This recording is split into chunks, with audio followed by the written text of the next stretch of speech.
Oh, how's it going, everyone? A little bit of an early start here. Still kind of setting up. Gives us a chance to get some people in here, hopefully. Join the chat.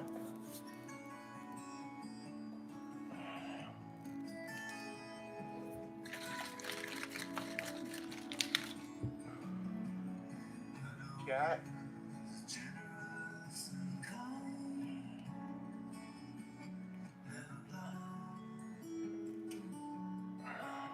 All right.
All right.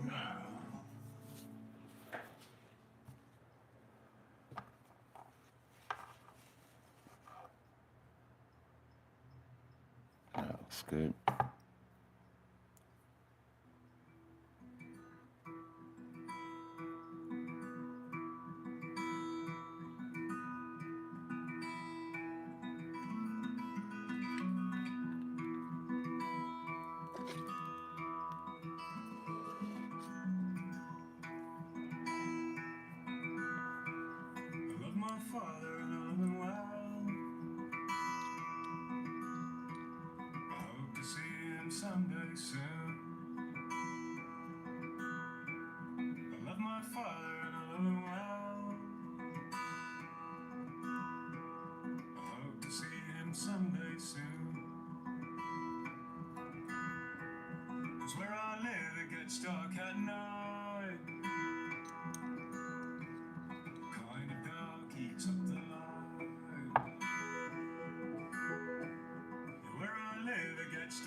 I get paint and goop that gets collected in these little ridges on my trigger, airbrush trigger, and I don't like it. So clean those out every once in a while.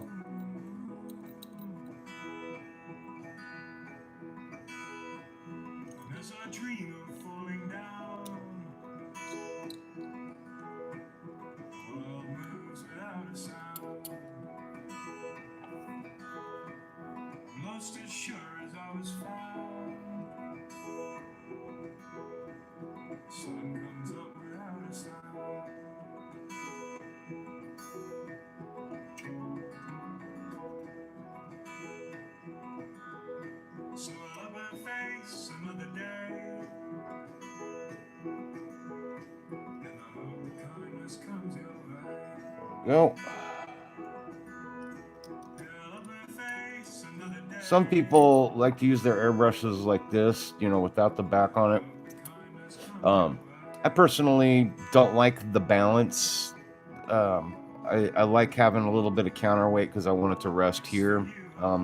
But do whatever you're comfortable with when you're doing anything.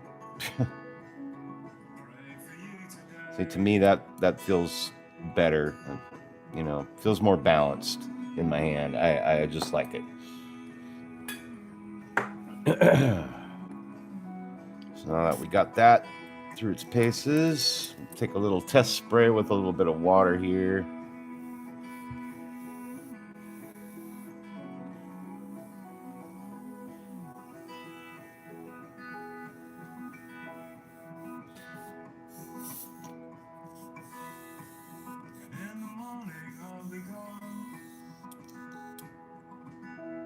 Cool. I like that. Look how that feels. I'm going to check my air pressure now because I want to be right around 16 to 17 psi for what I'm going to do. We're going to be attempting to make these blaster bolts look like a blaster bolt explosion, so that's what we're doing.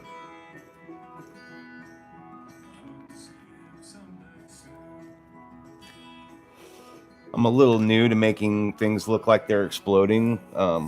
Like when it comes to colors with an airbrush, you might have seen some really cool YouTube videos about getting that glowing effect, which is ultimately what I'm going to be going for with these blaster bolt explosions. I got a couple of reference photos that I'm going to go by. I can show you those. Let's see here. So this is one example I found that I liked. Just to get the color, you want that bright white, yellow in the middle, and then it gets darker into reds as you go along. And, this is what we're looking at basically.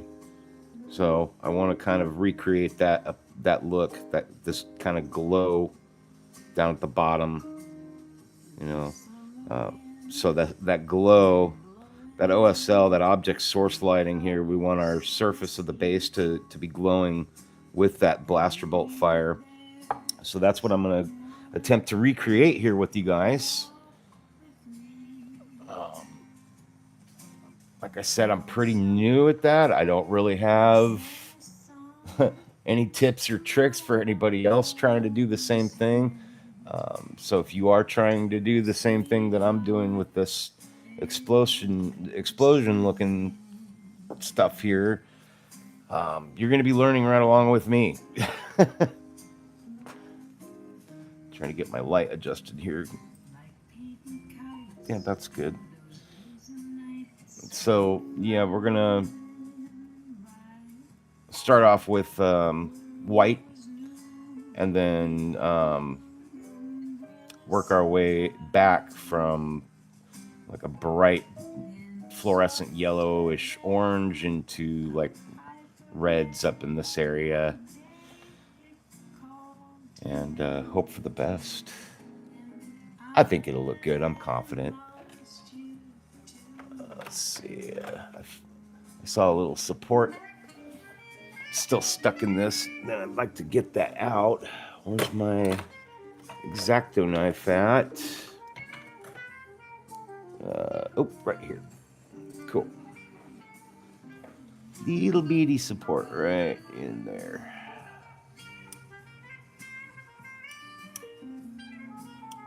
Just when you think all of your sanding and post-prep work you've done after pulling a model off a 3D printer, you find more shit that you need to fix.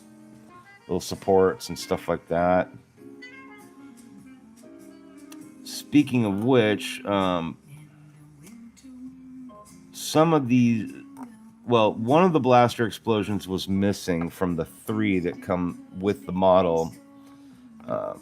So I decided to reprint all 3 of them.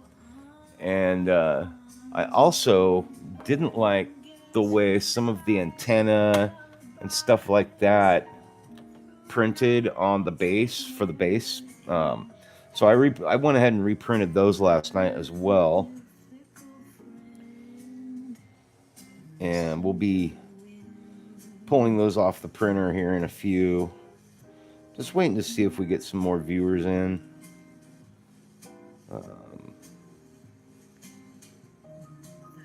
I like to do that stuff live when I can, in case anybody has any questions on the fly about taking a print off of the printer and, you know, how to wash and cure it and all that fun business. So, yeah.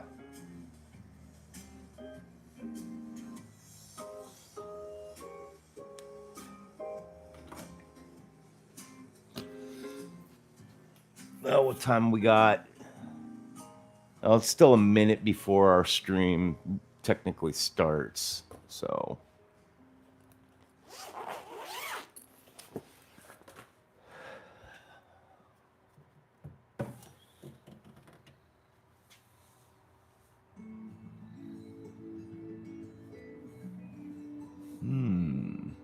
Interesting. Okay.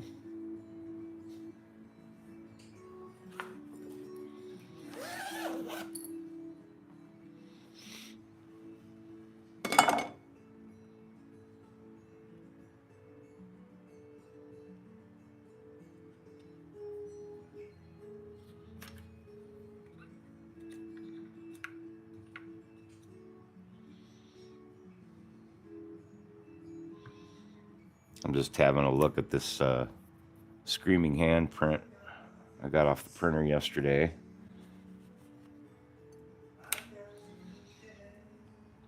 Doing another one.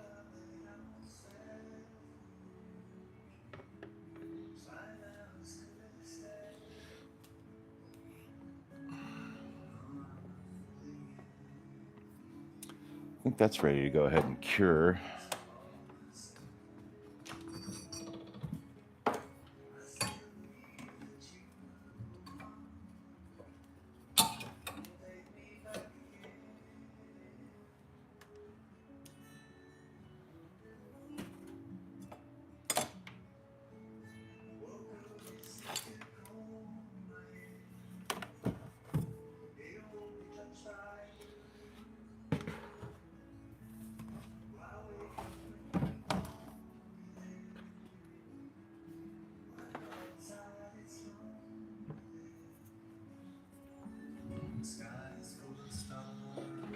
All right.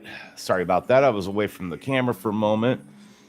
I've got some 3D prints that need to come off today. Some reprints. I reprinted these blaster bolts. This time all 3 of them. So we're going to see how those turned out. And if I like the way that they look, we're going to replace these. Because we've got some layer shifting that occurred here during the print process. These are printed solid. You know, unlike a lot of your larger prints where you print them hollow and you've got drainage holes and stuff. These were printed solid. And if you've ever tried 3D printing something solid They're notorious for warping a little more than the hollow ones do, because it's a matter of suction. Um, it, it's it, it's a it's a little weird to explain how you get suction during the 3D resin 3D printing process. So if you guys have questions about that, I'm happy to answer. Just feel free to ask in the chat, and we'll address them. If you already know what I'm talking about, then obviously no worries. But yeah, during that, when there's some kind of suction or anything, you can have some slight layer shifting, and that'll create these lines, and they're undesirable. Sometimes you can sand them out. Other times it's tough to get to, and you can't. So in this particular case, I wasn't too worried about the lines because of the way it'll be painted and everything. Those lines will kind of be disappearing in the paint work. But we're going to take a look at the other ones and see how they printed out. And to do that, I'm going to need my camera rig that goes around my neck. So I'll set that up real quick.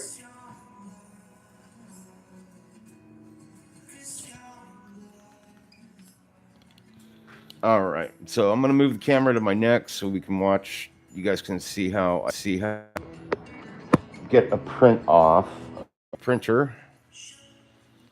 And first and foremost, I've got this one curing right now. Just a UV light that I have set up here.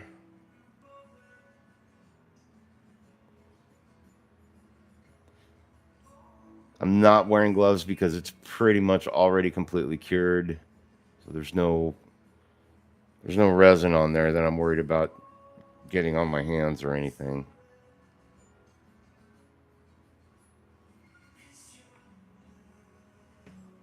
Just giving it a good go around one more time here.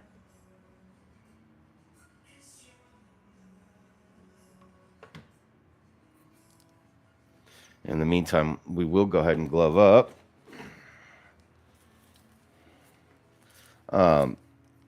I buy these gloves by a company called GloveWorks. I get them on Amazon. They're not on the cheap side, but they're very durable. And one thing I really like about this glove is that, adjust the camera. One thing I love about these gloves is that they have this texture, this bumpy texture here. And when you're dealing with like a print that's just come off the printer, they can be pretty slippery, and that texture kind of helps get a better grip on the prints, which I like. So it's worth the extra cost to me. I like to use, I kind of like to use bougie products. I'm not gonna lie. I'm a firm believer in you get what you pay for, and if you buy cheap shit, you're gonna have cheap results.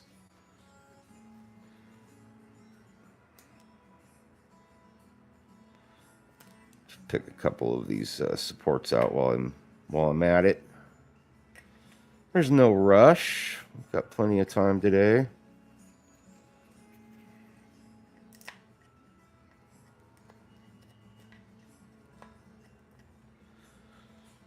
There's a little support down in his mouth that I got to get out.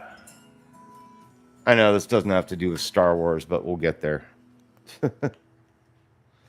For you Star Wars nuts out there that are like me, get to the Star Wars stuff. Trust me, I want to. And we're going to.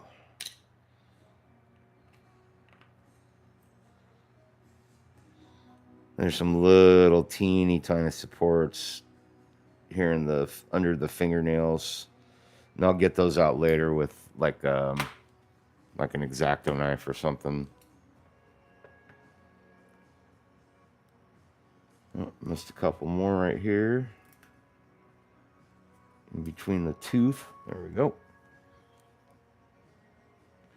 But I hope everybody's having a good day. If you're just stopping by to say hi real quick, please do. And if you don't mind, feel free, before you bounce out, just leave a like if you could. I really appreciate it. Helps grow the channel, helps bring in more new subscribers who share the love of this hobby. As crazy as it is. So this model right here is the famous Screaming Hand. For anybody that doesn't know, this was a design done by a guy named Jim Phillips back in 1982, I think, 83. I forget the date, the year, but it's been around for a long time, and it's synonymous with Santa Cruz skateboards. And I'm painting this for a friend of mine. I got another one I got to do too. That's actually going to be a lamp, like a nightlight type thing. So that's all cured. I'm going to set him aside, and we'll get this out of the way, and get our station ready again here. I kind of like the way this UV light sets up on my towel rack. I'll have to remember that for future. Okay, we're going to go ahead and open up our wash and cure station so it's ready. That's my little tub of alcohol right here. And we're going to give our resin prints a little bath in that as soon as we get them off the printer.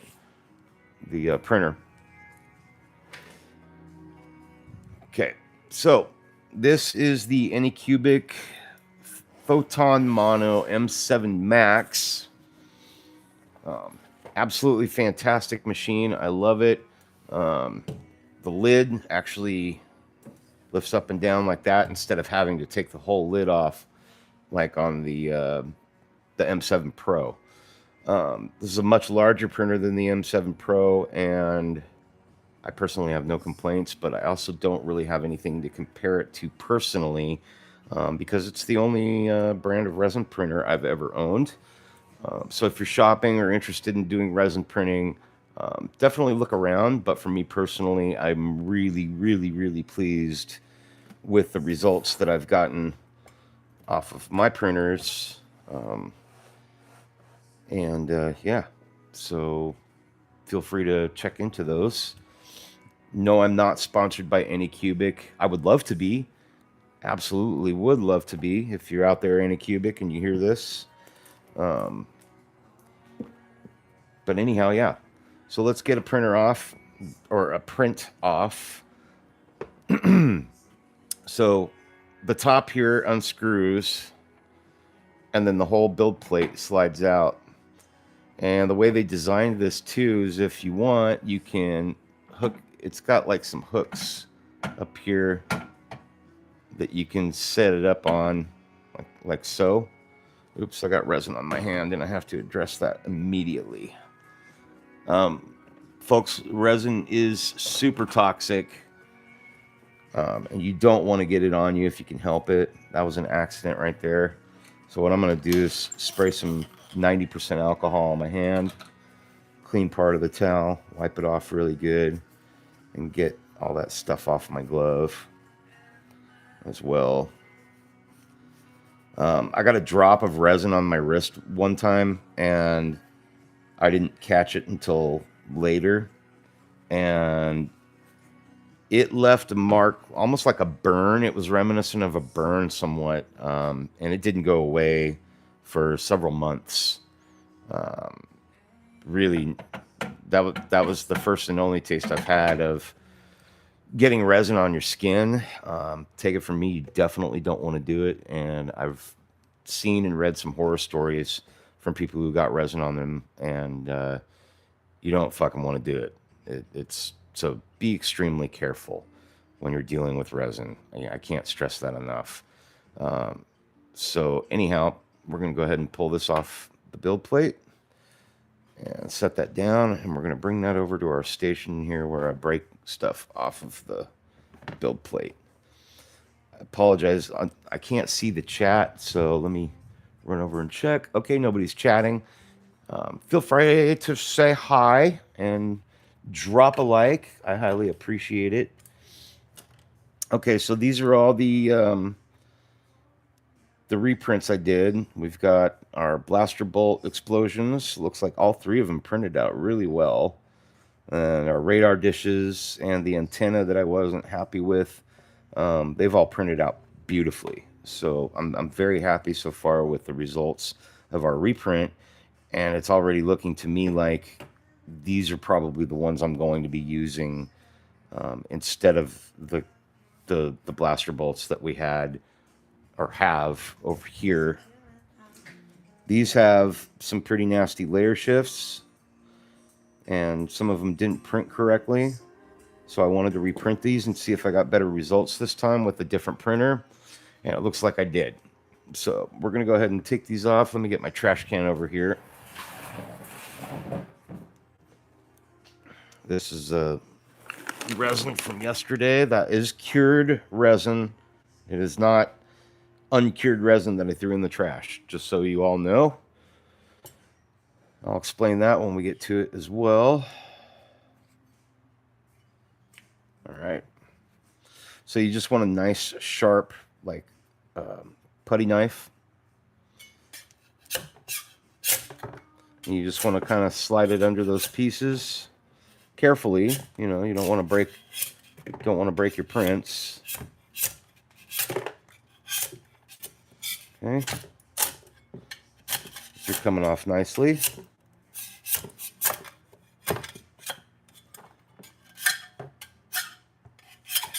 All right. So I've got some resin bits still stuck to the build plate, and we just want to kind of carefully scrape those off. All right. And then I'll take a paper towel. These are just cheap shop towels I got at on Amazon. You can get it Lowe's, Home Depot, you know, whatever your big hardware store is. Looks like my build plate's getting ready for a cleaning as well here. I just like to wipe it down really nice, make sure it's clean and free of any bits and bobs of resin shit. Got that. Put that back up there. Not really worried about the resin level right now, just because I'm not printing anything else at the moment. So go ahead and close the lid. It's nice, and we can power that off. Hold it down for a couple seconds, it turns off. I keep my printers in a fireproof enclosure, and they are both ventilated. There's a vent in between the two that joins them together, and then I've got a high-powered vent fan, a 4-inch vent fan inside here, and it pushes the air out and pushes it out and up, down, and out the garage vent. So it keeps my studio / garage free of fumes and stuff like that you don't want to fucking breathe, because again, resin is extremely toxic. So the first thing I'm going to do is go ahead and drop these pieces into the vat. And this kind of helps loosen up and get rid of all the resin that's still on the supports as well. And the reason why I like to wash and cure my resin, one of my other subscribers asked me about this yesterday, and I thought it'd be good, you know, well, she's asking, I should probably just mention this next time. I thought this is a good opportunity because I had to pull some stuff. Boy, these are so much lighter now that they're hollow. So anyways, I like to wash and cure all of my resin, whether it's trash or not, because one, the stuff you are going to throw away, it's going to go to a landfill, or, you know, it's going in the trash, and that trash is going to go somewhere. And if sunlight hits it, this UV curing resin releases a lot of energy when you're curing it. During, you know, there's a chemical process, And that energy comes out in the form of heat. And these pieces can get really hot. And in certain conditions, it could possibly start a fire. And you don't want that to happen at the garbage dump. So yeah, wash and cure your pieces before you throw them away. Pieces that you are going to throw away. So I got some exposed resin here on this putty knife that I used to get my prints off, and you just take another putty knife and scrape that stuff right off. Like, let's see, I got one right here. You just get it on a flat surface.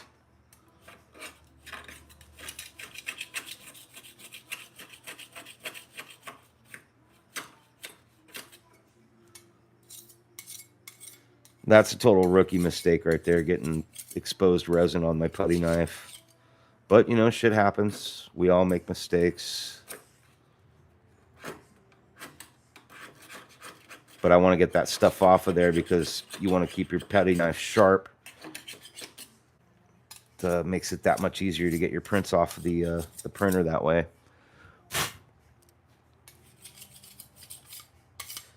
All right, so we'll finish cleaning that up in a little bit here. But this is the kind of stuff that goes on when you're running a print shop in your studio or your garage or wherever. All right, so we're gonna pull these out and give them a soak. I printed these hollow, so they will fill up with resin, and I want that to happen. See those bubbles coming out? Because I want to rinse off the resin that's inside as well. Hope you guys can see that. While I'm at it, I can break off these pieces.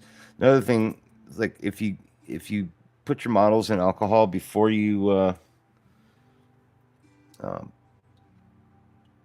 pull the supports off, the alcohol will make the supports a little softer and easier to pull out. So there's that advantage as well. All right.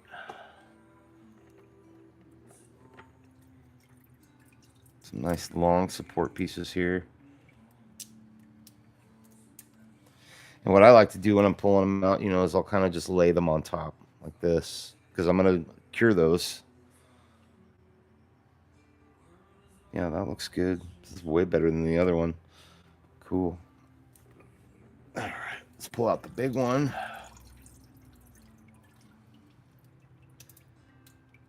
Yeah, I think I'm much happier with how this radar dish turned out than the other one, because this is going to be the button to my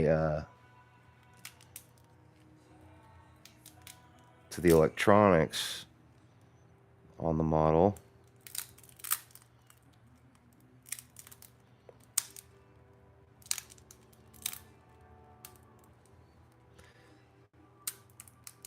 These little supports can stick you pretty good every once in a while if you're not careful.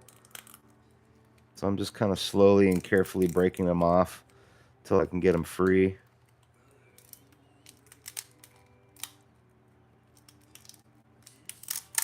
There we go. I probably could have adjusted these supports a little better in the slicer so that they would have come off easier. But that's okay. I'm going to be... Oops, that just clean broke off, but that's all right. Can glue that on really nice. It's a clean break. Yeah, these are really tough supports. I'm going to be making these radar dishes and everything like pretty weathered, so I'm not really worried about the break. Yeah, these... Yeah. It's all right. These will sand nicely, but I made the support, the depth in model, I made them a little too deep.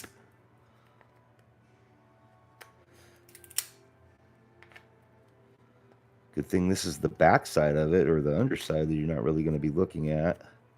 But we're going to sand all that down anyways.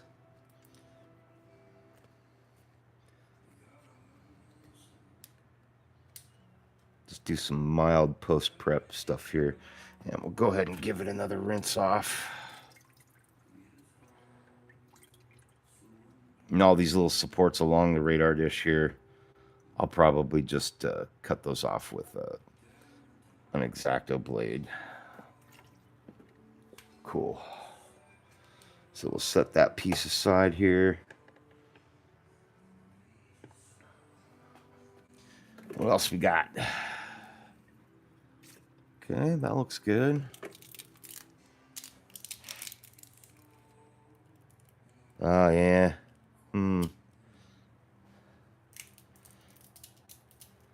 That's part of the learning process here. Those came off nice. Some of these rear supports are a little stubborn. That's okay. The fact that the rest of it looks good is fine with me. I can trim these down and sharpen them up and make them just look like nothing ever broke off of it.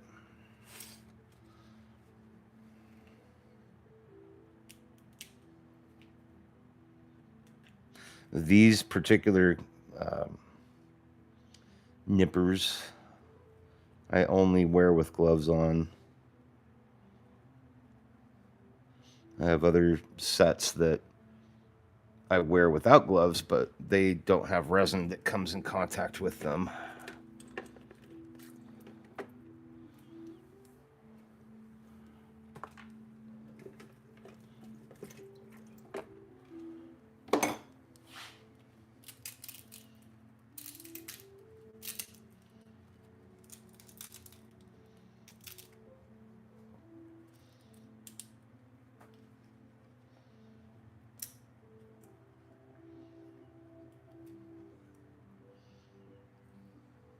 Yeah, that one's clean too.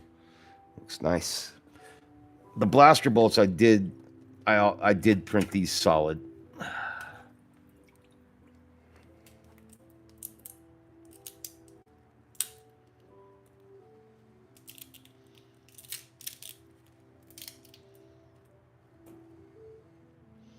A slight layer shift here.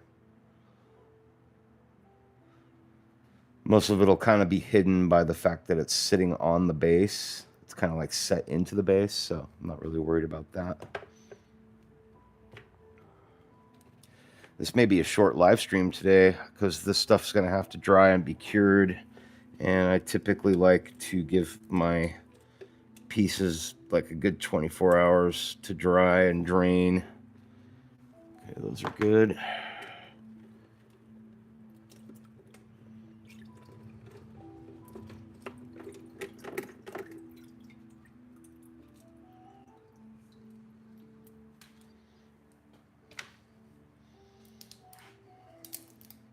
One of these little radar dishes is actually going to be a button as well. So one of the buttons power controls the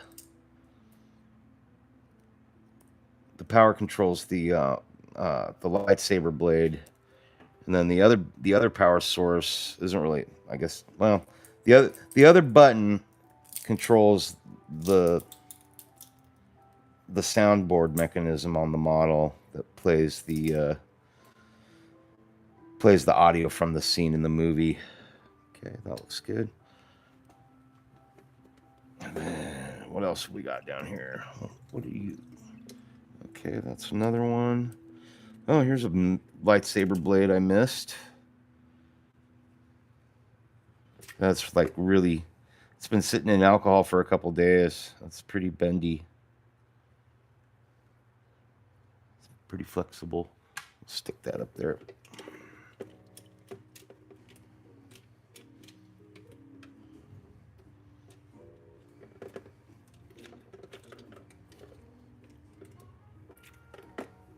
All right. Let's get through the rest of these. Just about done here. Yeah, that turned out nice. It's got a nice, like, cool structure to it. Get these other little supports off.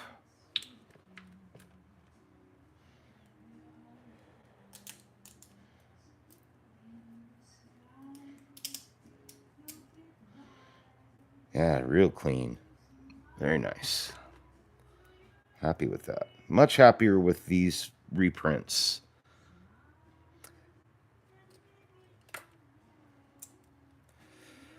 Cool. So these are all, so you can see there's still stuff dripping out of them. So I want to set these up right. These little antenna,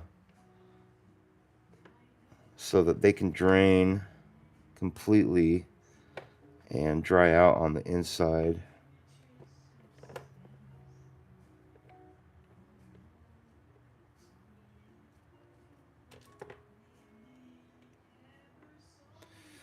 This is how I do it. If you get into resin printing, you'll find your own workflow and things that work to get this part of the job accomplished.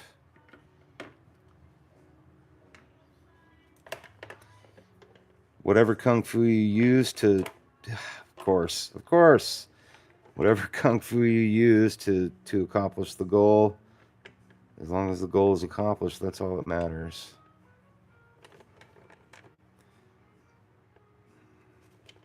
Do this all over again.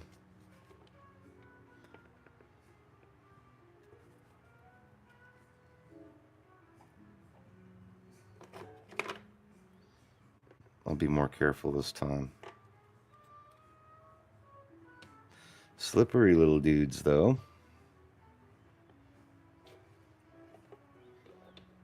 Nope, don't bump that. Okay.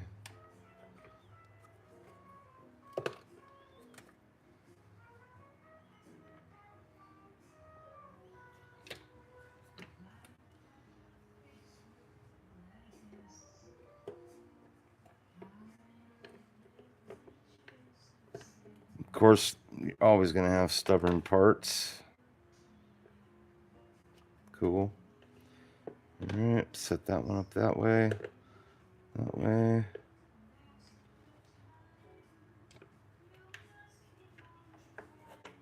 This one. Okay. Cool.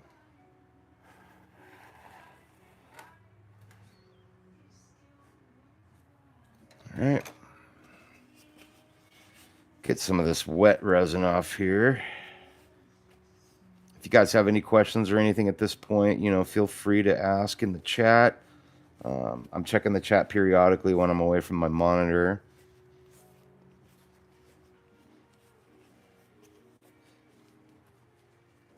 If you have any concerns, of course, too, I want to hear it.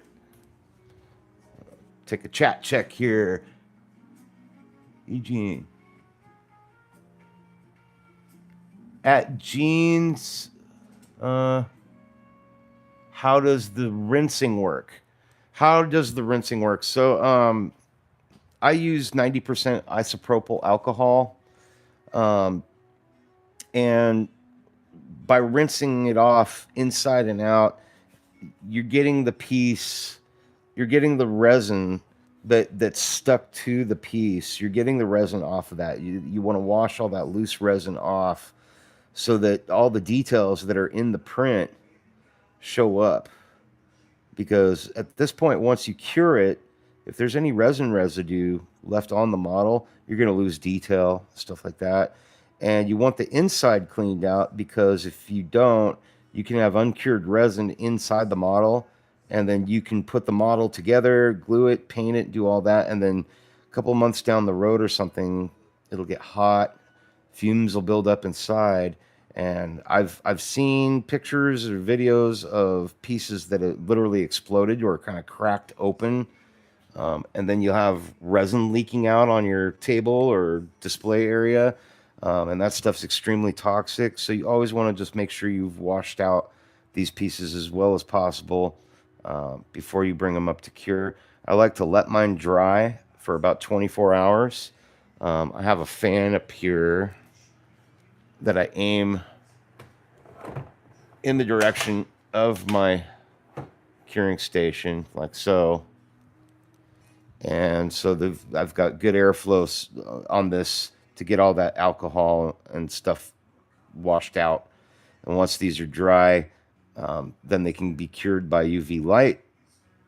And the ultraviolet light will cure everything on it, usually within a few seconds. Doesn't take long. And then you're ready to sand it and paint it, all that fun stuff.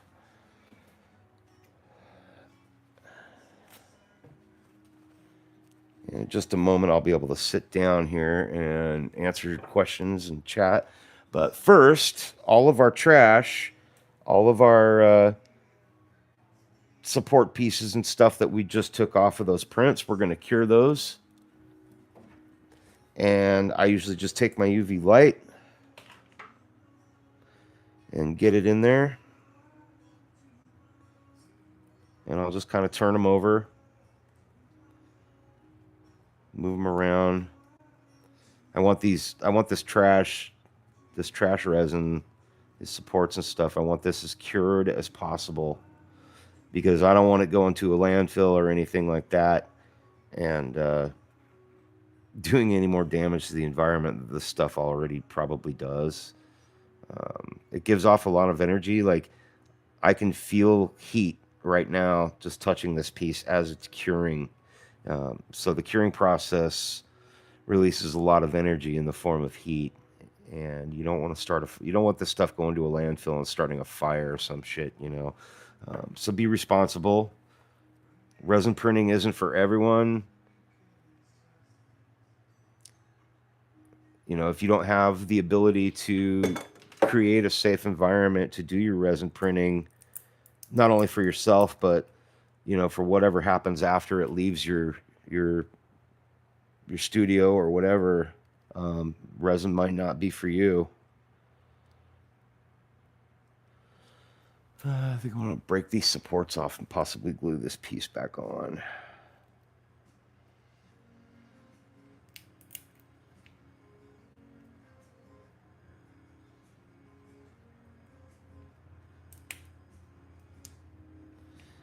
Give me just a moment, folks. I'll be able to sit down and answer questions, and we'll get going on to the next part of today's live stream.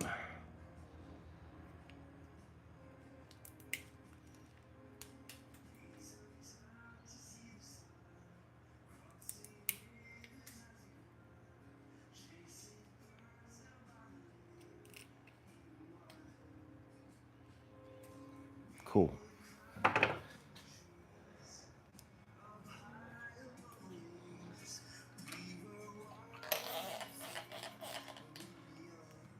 That's just some alcohol.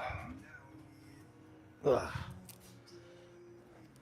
Bear with me just another moment, and I'll be sitting back down at my workbench and can answer questions.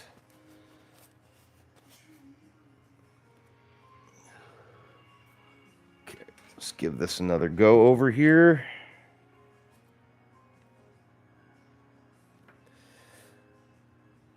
Now, this is sort of off topic, but as of last night, I think I figured out how to get subtitles done for other languages. I have automatic subtitles turned on, so whatever prospective country you're in, hopefully the algorithm is able to translate well, and people from other nationalities and countries and cultures can tune into the channel and understand what I'm saying. I hope that's the idea. I love everyone in the world, and I want everybody to be able to share along with me. So thanks for your patience. Hopefully you'll be able to read this or hear it in your own language pretty soon. Okay, so that's done. Put my trash can back over here. Everything's cured. We've got these pieces drying. I'm going to turn that over. So these will dry until tomorrow, and then we'll give them another final cleaning, and then we'll start primering and getting them ready. But in the meantime, because I have these other prints that I don't like, this is a great opportunity for me to practice making them glow, you know, or look like an explosion. So let's play around with that today. We'll play around with that right now. Before I get to that, though, let's sit down and check out the chat. I can answer questions, all that fun business. All right, let's see. First off, I need to change chat settings so that I can see everyone. Oops, where'd that go? There it is. Okay. Chat filter. I want all messages to show. Jennifer's here. Awesome. Sorry I missed you coming in, girl. Okay, how does the rinsing work? Okay, thanks. I hope that answered your question, Gene. I really appreciate it. If you have any other questions, do I have other parts already done of the Obi Wan? Yes, I do. Gene, would you like to see what's going on? If you haven't seen, it's pretty exciting. If you haven't seen other live streams I've done for this model, I've gotten a bit done. It's completely printed. I asked before, but why not clear? Smash the like button, folks. Yes, please. You asked before, but why not clear? Why not clear on the blaster bolts? In this particular manner, or in this particular application, I didn't want to do the blaster bolts clear and light them because of the insanity it would cause to get inside the base that was printed with, I think it was 48 or 52 different sections that the entire base was printed in. And yes, Gene, I will absolutely show this to you. You're going to love it. I got nothing but time today. So to answer Jen's question, why didn't I use clear resin on these and use nano LEDs to light them? The base itself, which, you know what? I'll put my headgear on and I can illustrate this question and answer better just by showing you. Okay. Let's get that here. Okay, so here's the base. We're going to bring this over to the workbench. So this is the base for the model. And to give you an idea of size, that's my hand on the base for this model. This is just the bottom of it. Okay, and Jen's asking, why not print these blaster bolts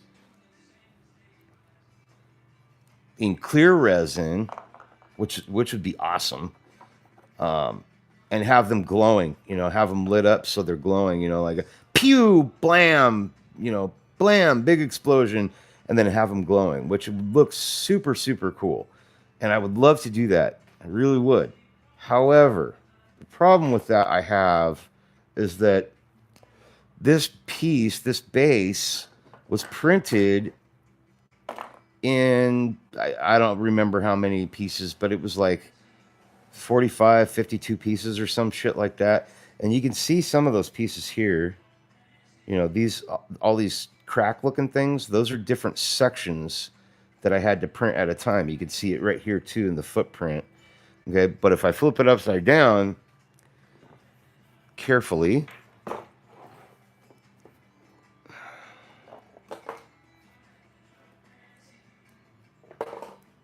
so each one of these sections has a wall. So one wall, two walls.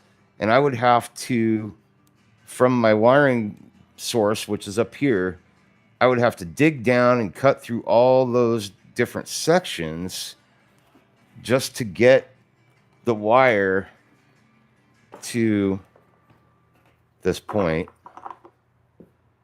And that's just at this point at this part of the build, with as much done as I already have, it's kind of a logistical nightmare, for lack of a better term. So I hope that explains why I'm not gonna fucking do that. It's already an insane amount of work just to get to this point and get these done. But I really would love to do it. I mean, I guess I could come along the surface with the wiring, but then I'd have to hide that as well in more terrain and then repaint. It'd be crazy. So Gene, would like to know what the rest of the model looks like, you know, with Obi Wan Kenobi and all that stuff. So let's give her a show. I think you're gonna really dig this. Let me bring my tablet over too, so I can keep up with the chat. I apologize.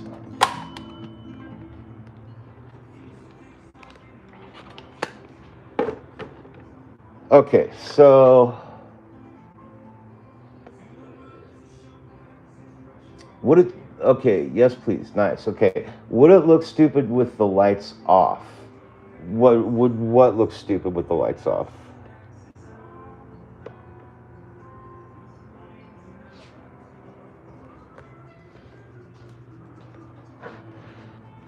I don't think the blaster bolts will look stupid with the lights off, like if they're not lit, as long as I paint them right. And that is going to be like, I'm going to make the surface here glow. There's going to be some OSL, some object source lighting, so the surface will be glowing as if these were exploding. So I'll probably be spraying like some radiating out from the center. It'll go from white to like a super bright yellowish orange at the edges to make it look like it's matching the glow with these. But we're going to paint these first so we know where to make it glow and all that, if that makes sense. I don't know if you were here in time, Jen. I did print the third one. I reprinted everything there. All the antenna and everything are all reprinted. So now I have all 3 blaster bolts, and we will be doing all 3 of them.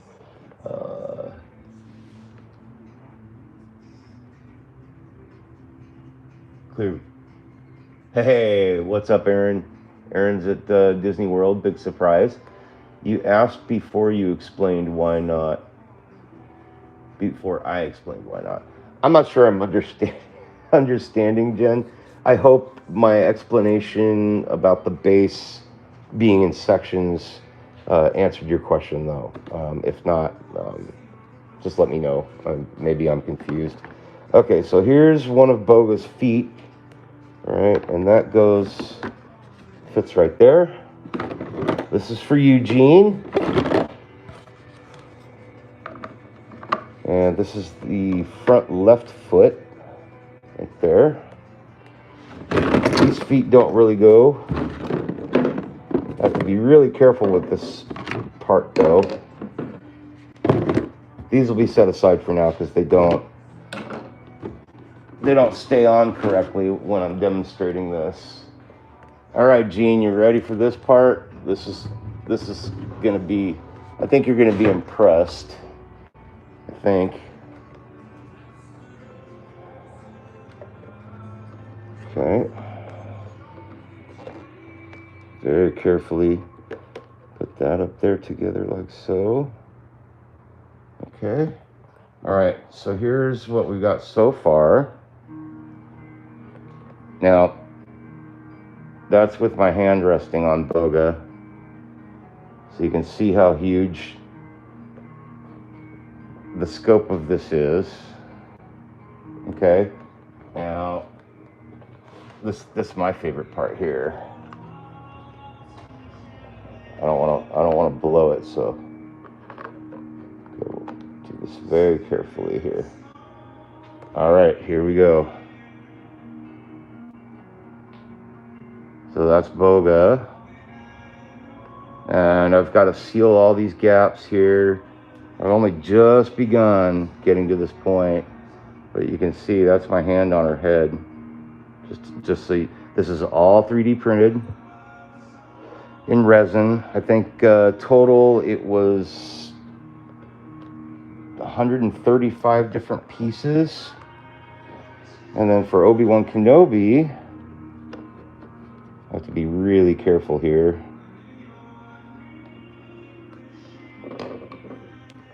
Yesterday's live stream focused on the wiring route because Obi Wan Kenobi's lightsaber is going to be lit up. I do have Obi-Wan's head printed and everything. Let's see if I can get this to sit up here.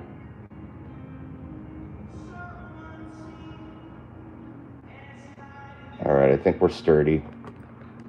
So on Obi Wan Kenobi, so basically there's a piece of wiring here there's an antenna array. This is it here. And it's got a soundboard inside of it. There's the speaker right there. These are the electronics that I have fixed up inside. And if you push, there's going to be a little radar dish right here. But if you push on that radar dish, it'll play this. Hello there. And if you push it again, and one more time, you get the sound of...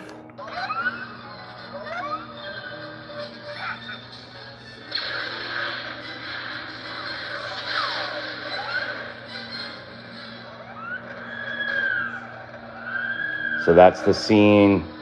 That's the scene where Order 66 has been ordered, and all the troopers are going after Obi Wan Kenobi. So this piece here sits right here in this cavity, and these wires are going to come out and go in here, and then they go up Boga's leg. And then the wire goes across inside, and it's going to go up through Obi Wan Kenobi and out his arm right here. And then his lightsaber is about right here. And the lightsaber is going to light up. And if you watch yesterday's live stream, or I'm sorry, Monday's live stream, you can see where I wired up the lightsaber, and you get to see how it glows. It's going to light up this...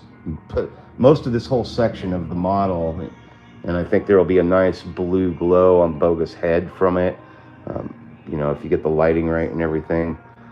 But yeah, this model is done by SW 3D Studios, which is a sister company to Wicked, and it's the largest I believe it's still the largest diorama they've done.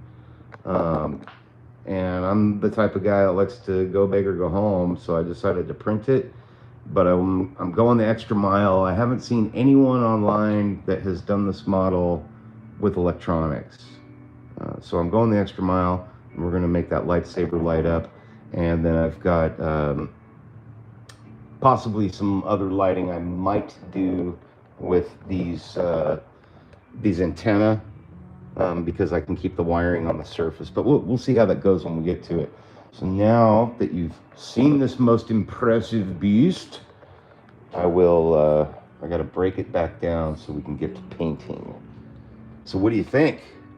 Yeah, it is massive. It's absolutely massive. Oh, thanks, Jen. I think she's going to be beautiful too. I mean, Obi Wan, he's a handsome feller. There's Obi Wan's head there. That's the Ewan McGregor's Obi Wan. So that's going to look really cool. And this is General Grievous's, I don't know, lightning spike thingy. It's supposed to be jabbed in the ground. I'm still on the fence as to whether or not I'm going to add it. But yeah. Okay. I have to very carefully take these pieces apart. Resin is pretty brittle once it's cured. So if it falls onto the floor, it's probably going to shatter. Oh shit, oh shit, oh shit. I really don't want to have a fuck up here. I got to get her head off first. Stay, please. Super sketchy. All right, success. All right. And for now, I'll just put her up on top of the printer here.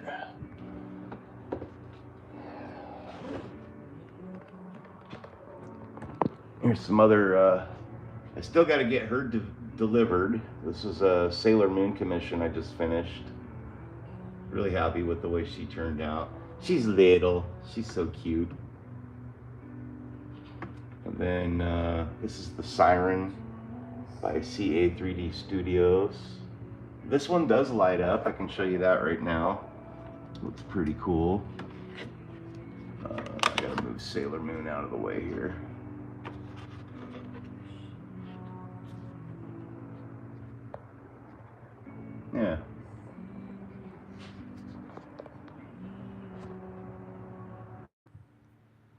So that one looks pretty cool. And I can change the lighting. It's got this little remote. Looks really cool with the red. So anyways, that's that. And then this is the Ahsoka Tano I did recently. Just last year, actually. That's by SW3D Studios.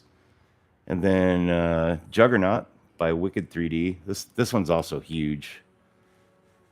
He's a big boy.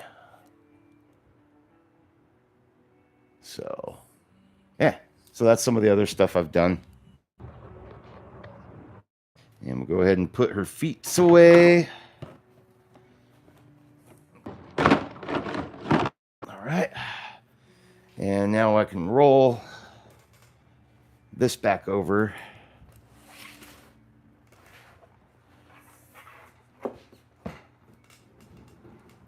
I love how this worked out in my studio because I can slide this table right in between my toolbox and my FDM printer over here. This is my FDM printer. It's got a huge build plate. So I can build... That's all one piece. This is for the Hellboy model I'm going to do. I printed that all in one shot. And it'll go up... I forget how many inches it is. But that's the build volume on this thing. It's massive. I can basically print a kitchen trash can with this thing. So it's pretty cool to have it back. And then we got that. I'm not doing anything with that today. So let's bring our monitor back over.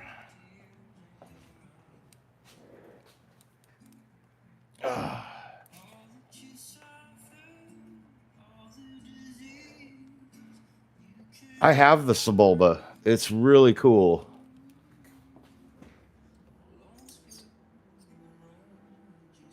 I wouldn't sell it to you, but I'd be happy to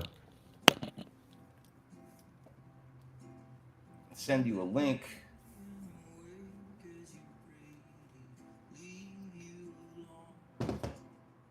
Okay. All right. Where was I? Blaster bolts. Practice time. Shit, where did they go? Here they are.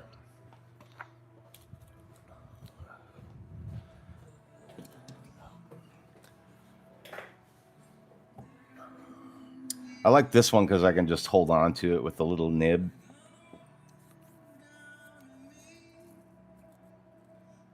Show you Sebulba? I don't have it painted. But I have the file. I should have been specific about that. I did download the file for Sebulba. So the paint I'm going to use for the initial white and everything is just this cheap, opaque, water-based acrylic formulation of airbrush colors by US Art Supply. It's a low luster satin white. So it's a little glossy, but not much. And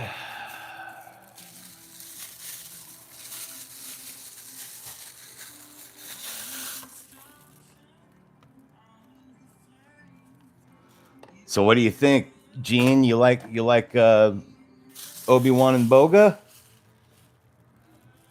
It's gonna be pretty cool. Unfortunately, it's been slow going for me. Due to life, medical issues, and stuff like that I'm having to deal with right now. But it's a super exciting model to be working on.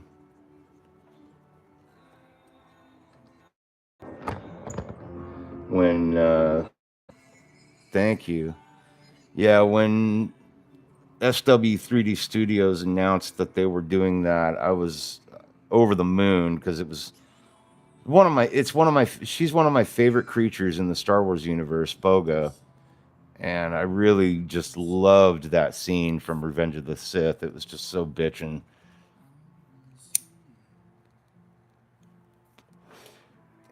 And it was funny because when they released the file, it was one thing to see pictures of, the renderings and stuff like that. But when they released the file, I immediately downloaded it, and I went into my slicer and started putting parts, pieces of the model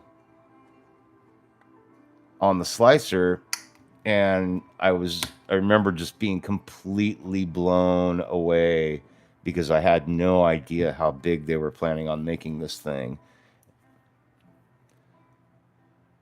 Do I have the bust or the whole pod? I'm just wondering how big that one is. The Sebulba bust, well, it's the full model of Sebulba, and then I think I may have his pod. I know I have Anakin's pod. When I'm done with the stream and I get back into my office, I'll look at the files that I have on Sebulba and the pods. But I believe I have all of that, yes. So this is just a little bit of flow improver I'm mixing into the paint. This is made by the Army Painter, War Paints, or Vallejo. I think it's Vallejo who produces this. It's made in Spain. But I just started recently using this stuff, and I do rather like it. Instead of, like distilled water or anything.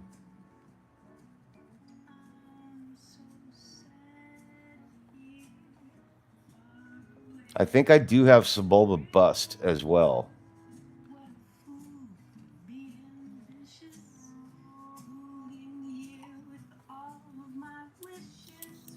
So my airbrush has a 0.28 millimeter nozzle on it, and I'm using the Evolution CR Plus by Harder and Steam Deck, in case anybody's wondering. And the air pressure I'm using at this moment is 17 PSI.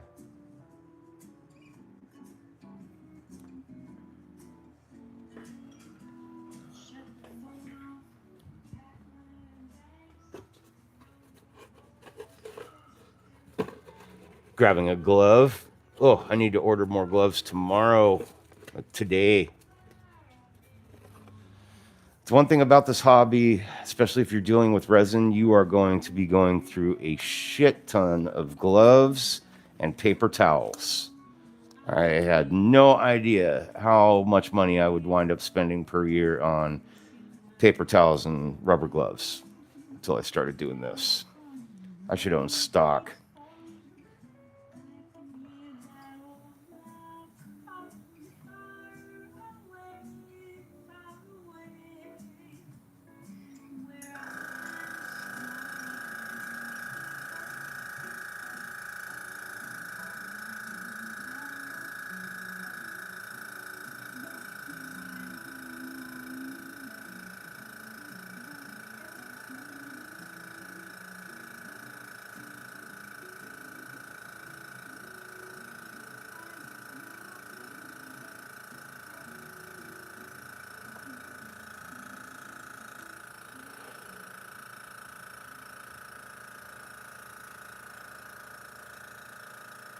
Wait for my airbrush compressor to finish there.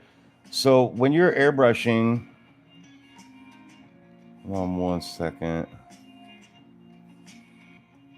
I got people texting me. Oh wow, okay.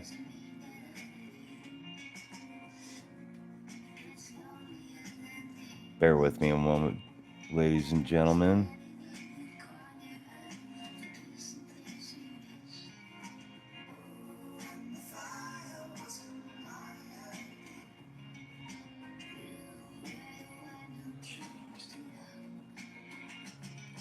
Okay, so airbrushing, this is kind of an airbrushing 101. So for anybody who doesn't know this, this is for you. Anybody who does know this, you already know this.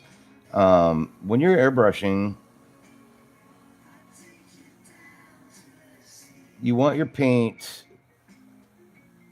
you don't want your paint to go beyond a satin finish. I think that's the best way I can put it. Once you see something glossy, you're putting too much paint down, and that paint can become mobile. So the air coming out of your airbrush can actually start to blow the paint around. Um, what I mean by that is, if you watch carefully,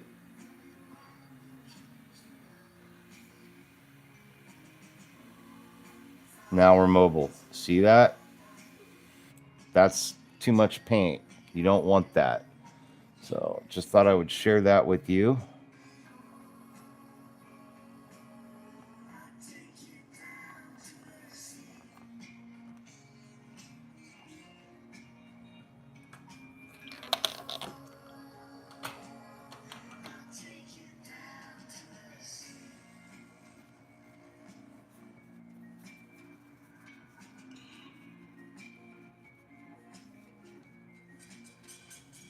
This is just a practice piece anyway, so I'm not really worried about it.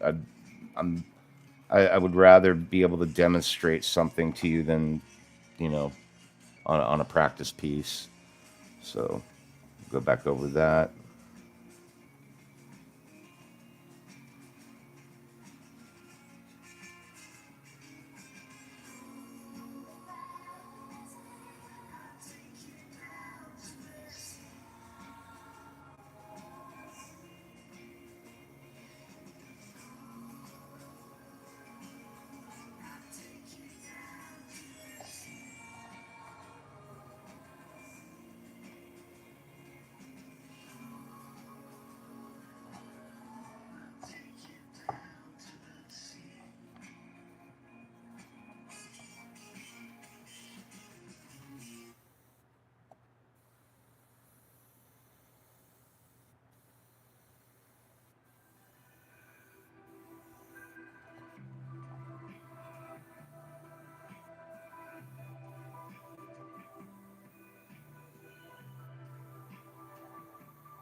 Little something about me, if you're new to the channel, and by the way, thank you. If you're a new subscriber, I really appreciate you coming and hanging out.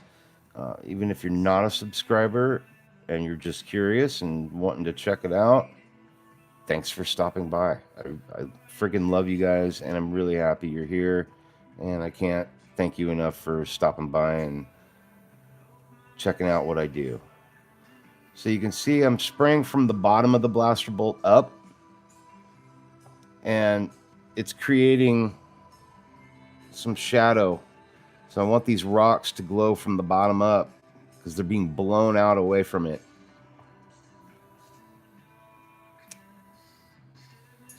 In certain circles, that would be called a volumetric highlight.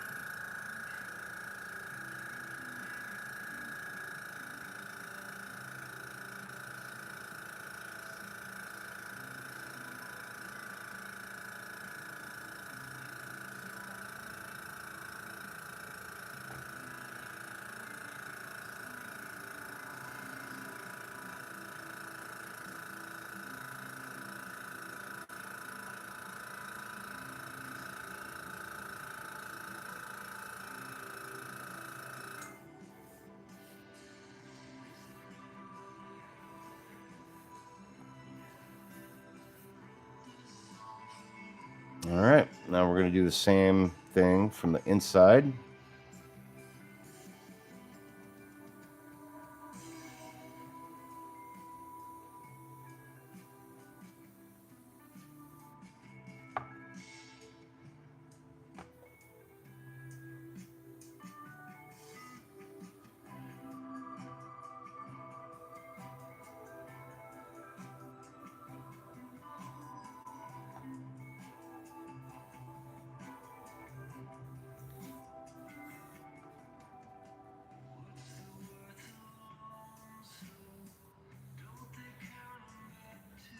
You know, my fan is blowing too much air over here.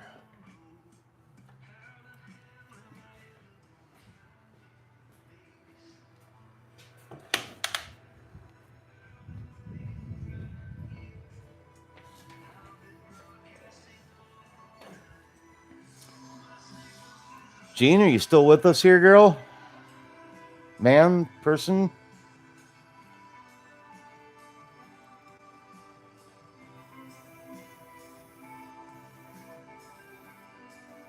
Yeah, I might have lost her. She was cool.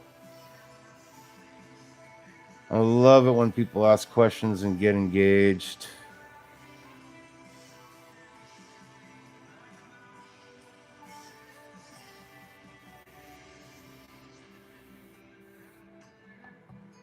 Jen. Don't ever be shy about asking questions, whether it's in the chat or on my Instagram. You know, I love questions, love having answers, and if I don't have an answer, I'll find it for you, or we'll find it together. Yeah, never hesitate.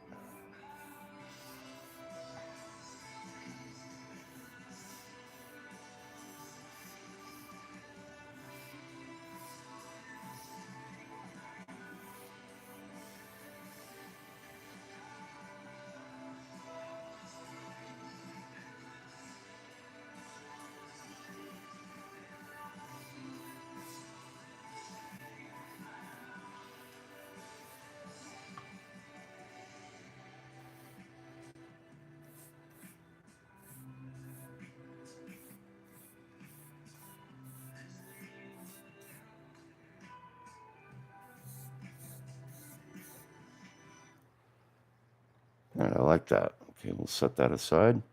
Okay. Well, thank you, Gene. I really appreciate you stopping by. I hope to see more of you. Yeah.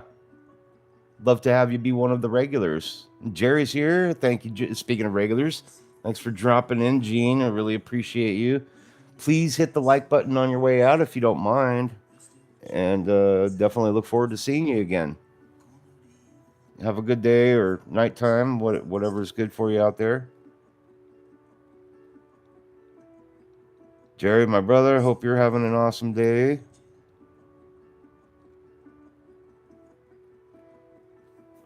We are practicing on our blaster bolts today.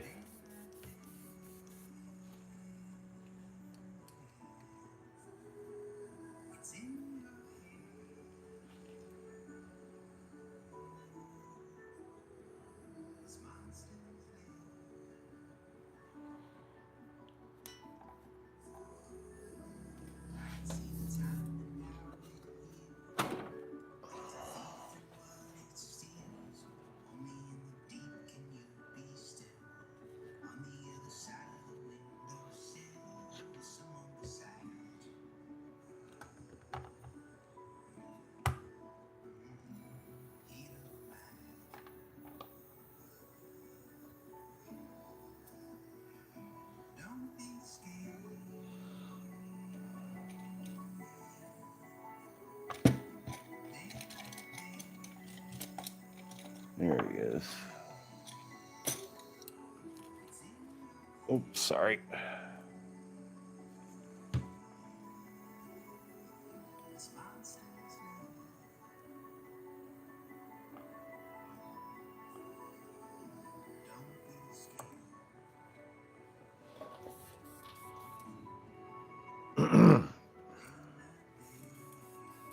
Questions are the only way to learn, along with failure.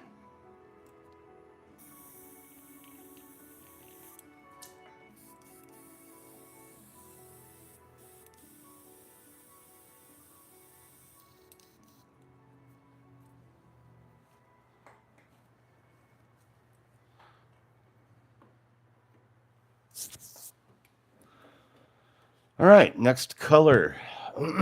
Going to a smaller cup. Where's my little cups at?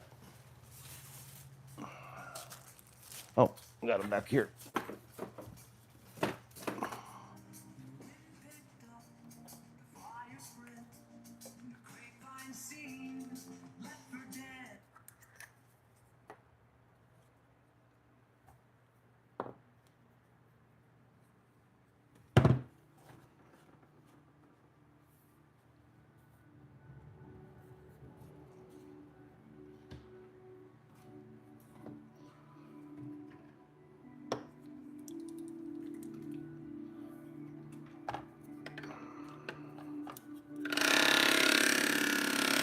I don't know what happened, but this thing got really loud.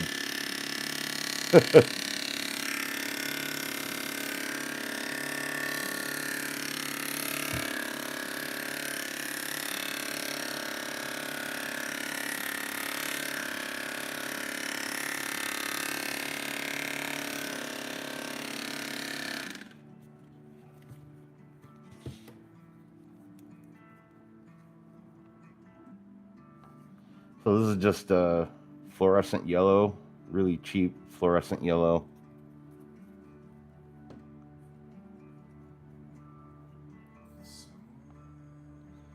And I want to achieve just a really, really, really bright yellow.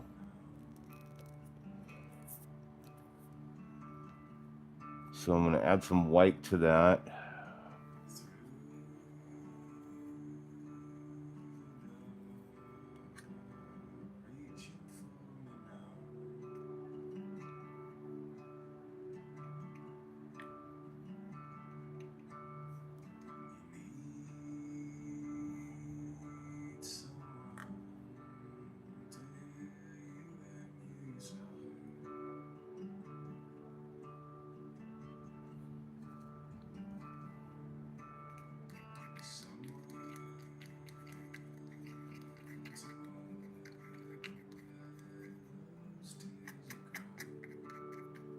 Brighter.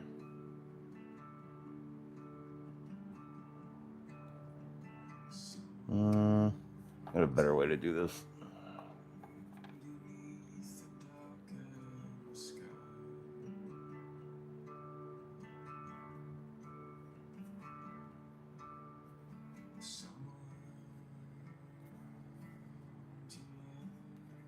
Yeah, it is like a tiny jackhammer.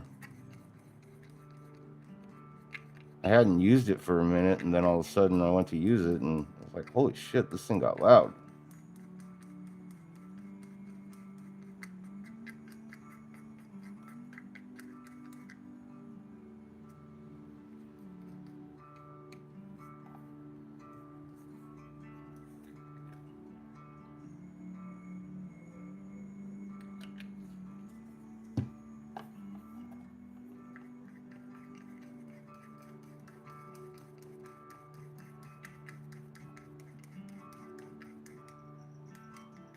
I like that. I like that until I don't like it.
No, while I'm cleaning this,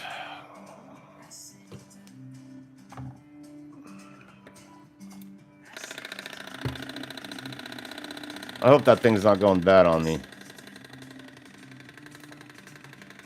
That is not a cheap fucking mixer. Doesn't sound good. I'm the type, though, for that price point, I'll probably take it apart. Hey, thanks for the likes, everybody. I really appreciate it. Thank you. I notice there's a few more likes on the page now. Thanks for stopping by. Yeah, I'm the type for, you know, paying $100 for this paint mixer. I'll probably take it apart and figure out what the hell's wrong with it. Just for fun.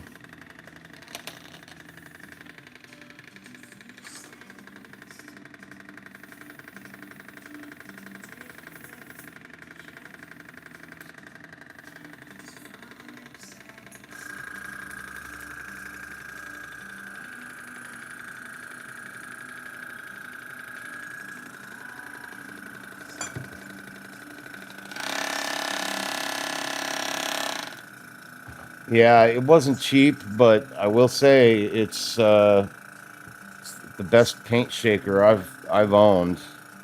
You know, as far as like a hobby shaker.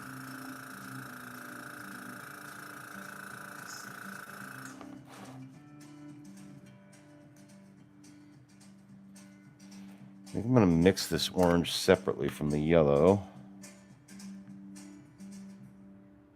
That is bright.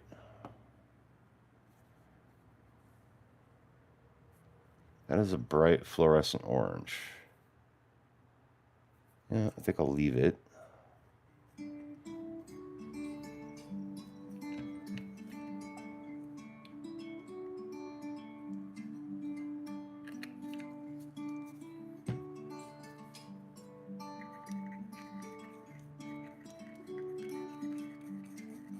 I want it to be pretty translucent anyways.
Should have made more.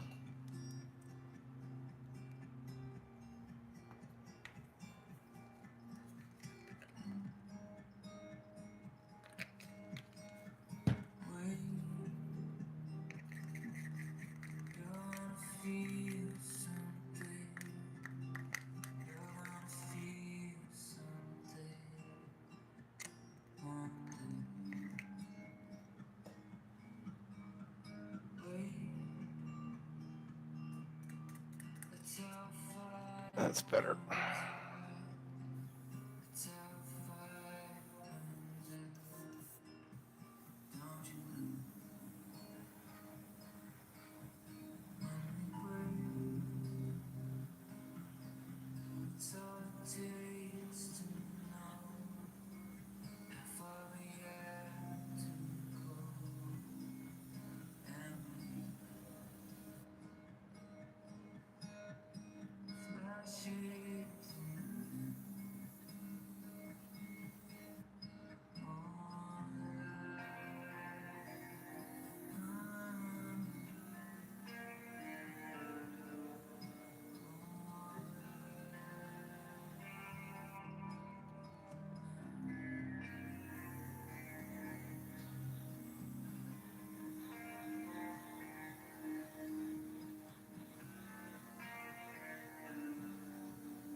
So how's everybody's day going? What are you guys up to? Or how was your day? How's your evening going? All of which apply because I have subscribers all over the world apparently, which I think is friggin' awesome. What'd you guys do today? Was it a work day? What'd you have for lunch? What are you having for dinner? What did you have for dinner? How are your loved ones? How are your fur babies? I especially love the fur babies. I don't care about your kids. Fuck those things. Just kidding. Just kidding. Love kids too. I like other people's kids. I love my kid, but she's 23 years old and thinks she knows everything. So what are you going to do? Just kidding. My daughter is super cool. Most of the time.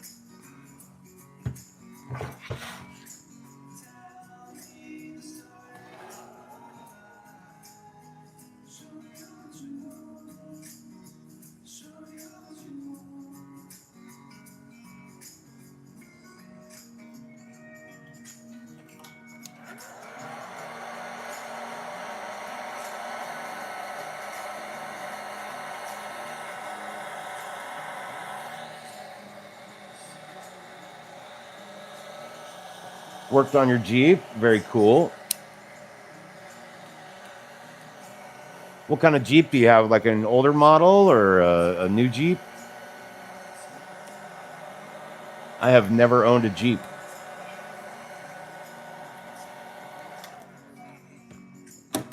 Couple pickup trucks, SUV. My last car was a 2012 Ford Edge. And I loved that car. God, what a tank that thing was. Actually sold it to a girlfriend of mine's kid for her first car, which I thought was pretty cool.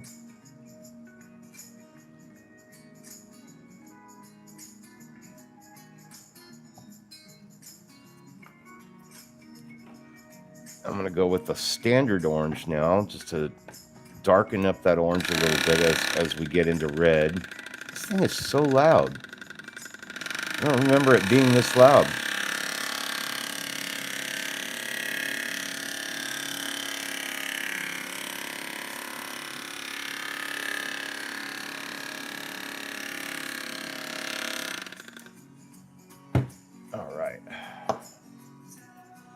And I'm just going to mix this darker orange, like just this normal orange, right in with the fluorescent.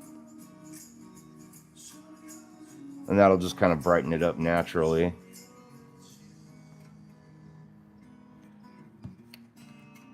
Again, a little bit of flow improver. And go ahead and mix that up. That's nice.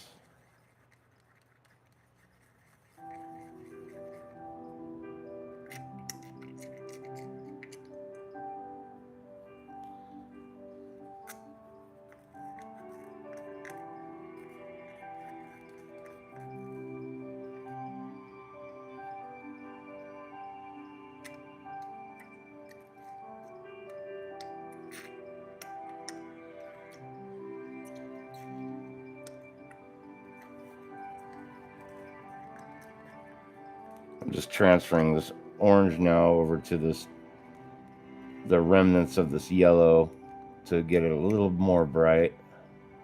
I don't want it super dark. Again, this is just practice. I'm just practicing making a blaster bolt because I reprinted these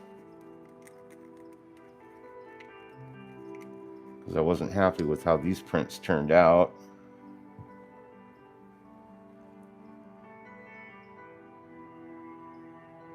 You have 3 Jeeps. 97 Wrangler, 2002 Wrangler, and a 2014 Wrangler Unlimited. Damn, girl.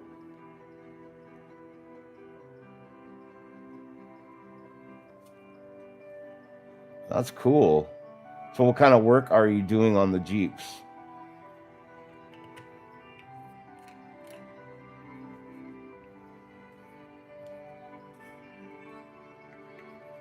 Is it body work or just monthly, yearly maintenance stuff? Changing the brakes? Jen, you strike me as a girl that can do all that shit on her own too. FYI. You strike me as the kind of gal that'd be like, I don't need a fucking man to do that shit for me. I'll do it myself. Even if you had a man, you'd be like, nah, go eat some potato chips. I'll fucking do the Jeep. Get out of my face. And I mean that in the most loving way. Okay, that looks good. All right.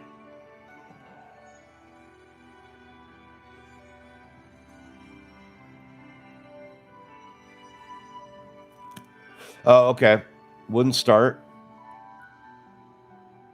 Jerry's got a big snowstorm this weekend, so running to the store to get groceries. All right, Jerry. Yeah, I saw you guys. They got some weather coming. My wife's parents are in the same predicament, getting supplies and stuff. But yeah, if I don't see you back, Jerry, I'll probably be on for like maybe another hour-ish or so. That's about all I got for today.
Oh, bad battery. I never trust when it's showing up fine, personally, on like battery issues. And then last resort, is like, okay, maybe the fucking alternator's going out. It's going out or it's bad.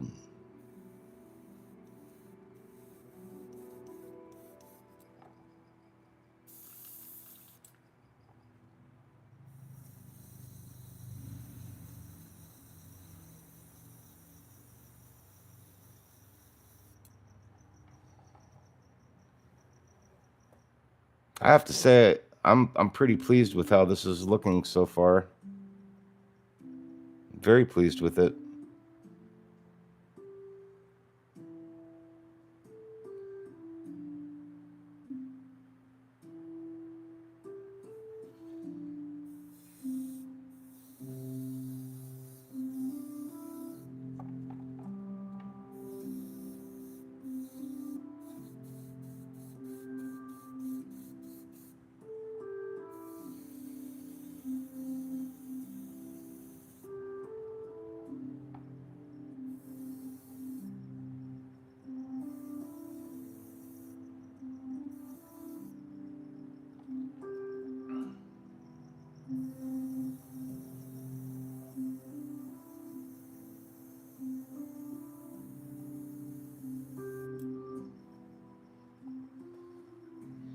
Showed 12 volts and even took it to AutoZone. Wow.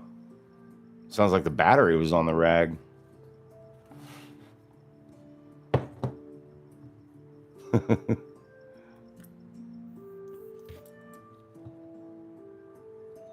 Battery's just like, fuck you, I'm fine. Like that drunk friend, you know. I'm fine, I can have another beer. Fuck you. You don't know me.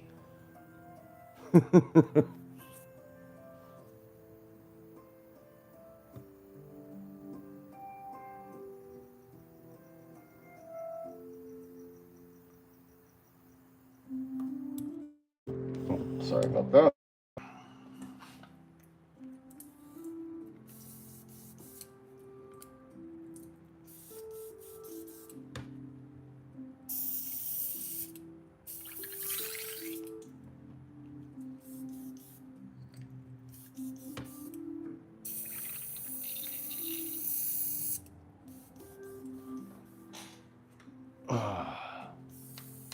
Basically, yeah. It'd be like that sometimes. Okay, I need more gloves. I'm running low on some of my work supplies in here. So I'm like kind of thinking out loud to remind myself that I need these things. I need 90% isopropyl alcohol.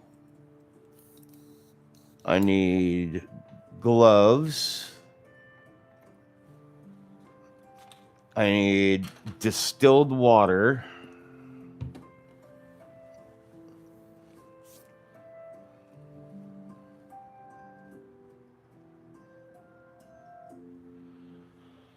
What else do I need? So I'm just going to keep the same paint, and we're just going to add red to it, dark red.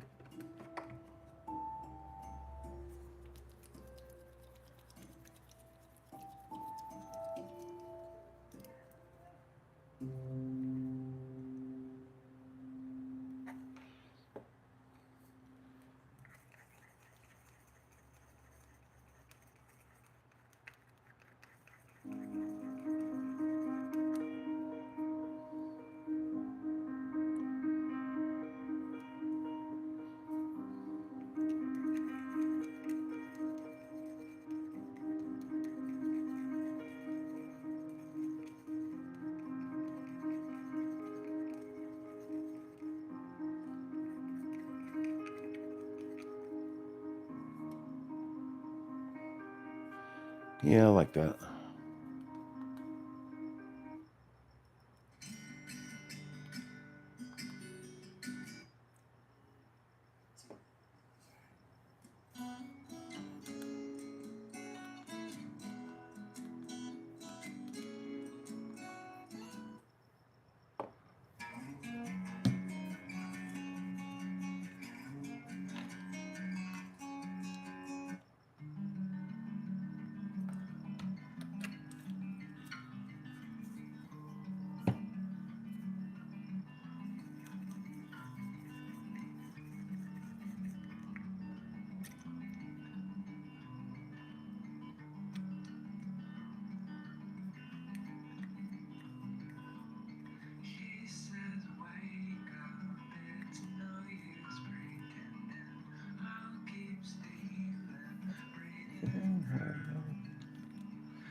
All right. And we're just going to get into some red up here at the tip. Not heavy. Just basically darkening up that orange a little bit.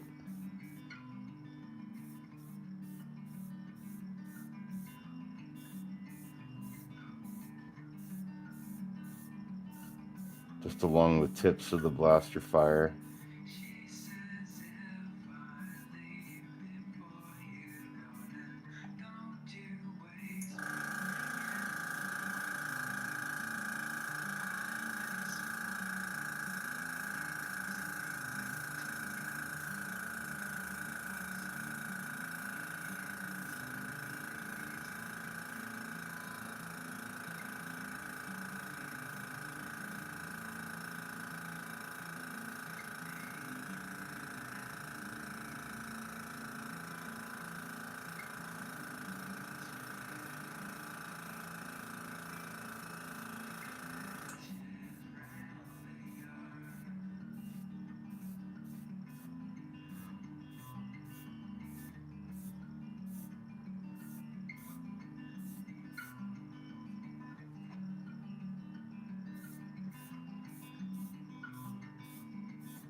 Hey, Jen, question. I know you like playing games, video games. Uh, have you checked out Arc Raiders yet? I know this is totally off topic.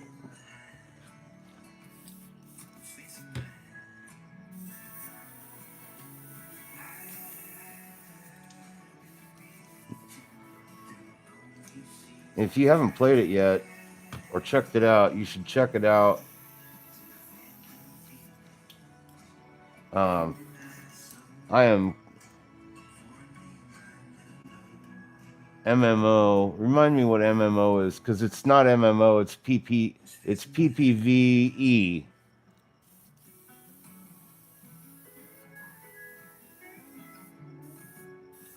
I'm kind of surprised because, like, if you like Fallout, it is a single player game.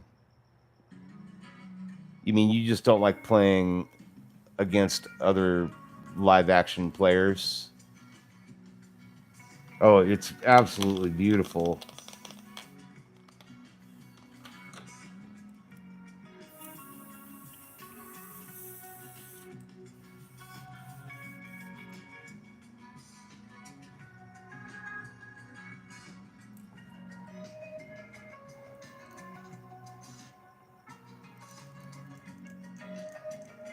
Oh, gotcha. Okay. Yeah, unfortunately, it's not single player. It has a practice lobby that you can go to test out guns and shit like that. And that's single player, but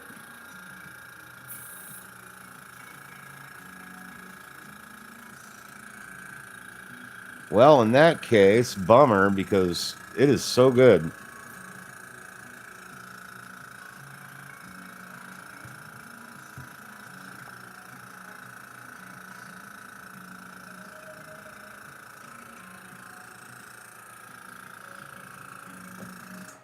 Last but not least, I'm going back up to white.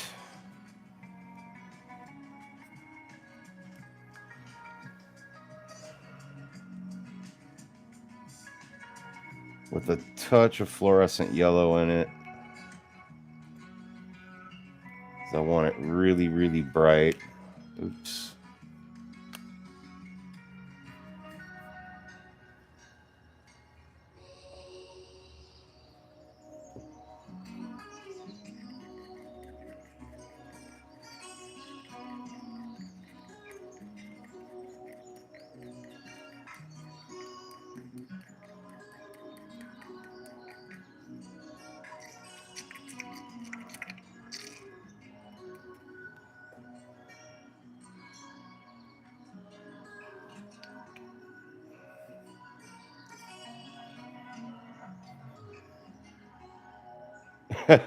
Kicking and screaming.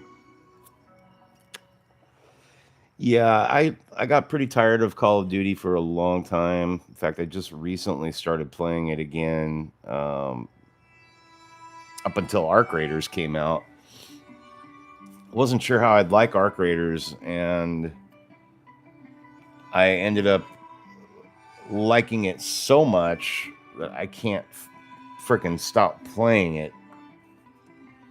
It is so good, and I play solo a lot on Arc Raiders.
I don't know how that translates on camera, but I rather like it.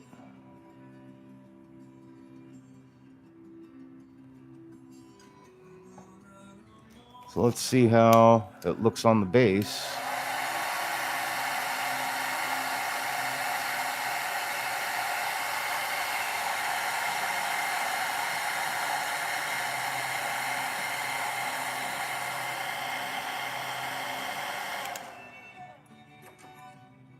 Titanfall is fun. That was a fun game.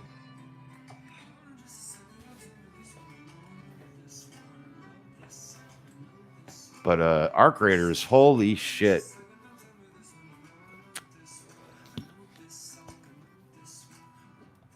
I personally think like if I was like a non-MMO player like you, I would still be drawn and have to play Arc Raiders. It's good playing solo. I find that solo lobbies tend to be a lot more friendly. A lot less people try to PPV you. It's more PPVE or PPE. Like it's player, like solo lobbies tend to be players versus non-player characters, NPCs. You know, the robots, the Arc. Whereas once you get into duos or trio lobbies, and I think the matchmaking definitely depends on your gameplay too. Like if you're like me, where you like to solo a lot and you're chill, you know, you just basically call out, "Hey, I'm friendly, dude," and the other guy will be like, "Yeah, me too. I'm just looting or trying to do a quest," you know, and they leave you alone, you know, like. You know, or they'll even join you like, "Oh, I'm looking for this," and like, "Oh, it's right over here." And you know, the lobbies can be really friendly. It's cool. Shit, I got paint dripping out up here. I just found this interesting.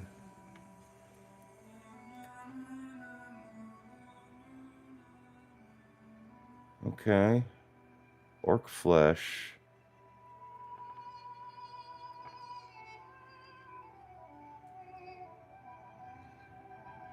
I'm certainly gonna have to clean that bottle up.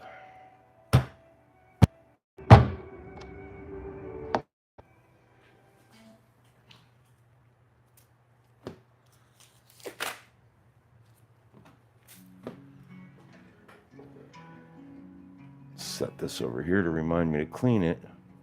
I just saw I had paint dripping down a couple other Citadel cups here, and it's like, where's that coming from? And it was that orc flesh is the guilty party. Got all the way down here. Son of a bitch.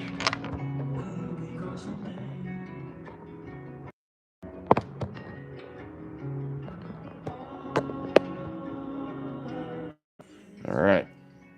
Let's go see how it looks.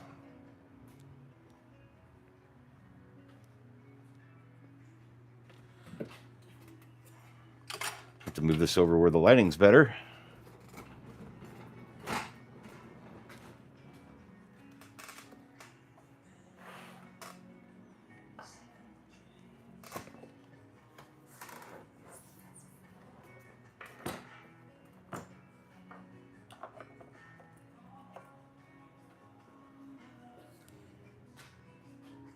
Oh,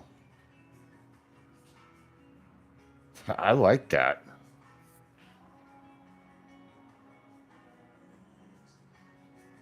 I think that turned out rather nice, if I do say so myself.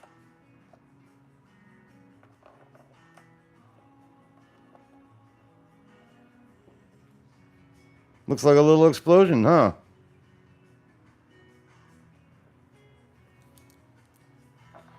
I think it goes to this one, though. Yeah.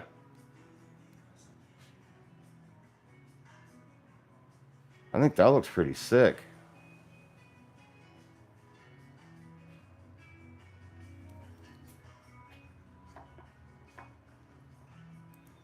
I'm gonna find the right way for it to fit. Maybe it's not for that one. I think it is for this one because it's got a longer key on it. I don't think it's this one. No, definitely not that one. I think it's this one. This is why I reprinted these things. Yeah. Get it. I want to see it under better light.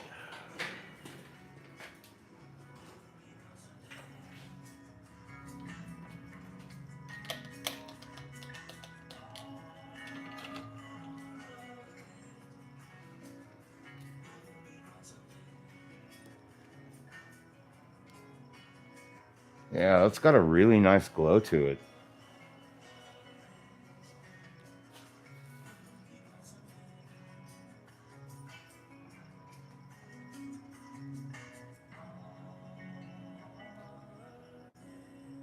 I think once I really need to find the. Okay, I think that's how it settled in. I think when I get, I have to do that white to yellow glow around here. I think it'll really jump out. Like it'll, and with 3 of them, yeah. See, for a minute, I didn't want to do these, and now that I'm looking at one on there, like it totally looks like a little explosion going off.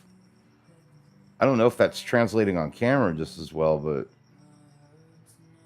I think it kind of jumps. It looks, yeah. Okay. Well, that settles it. I'm going to do all 3 of them. They're going to go on. Yeah, I'm digging that. Roll this back over here. I think that was a very successful test explosion. I got to look at it from a distance now.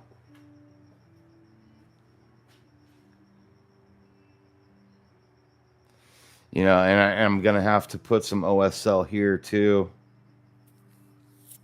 which might be a little tricky, but there has to be like some really mild OSL to it to make it really sell. I don't want to go too crazy because I don't want to fuck it up. But yeah.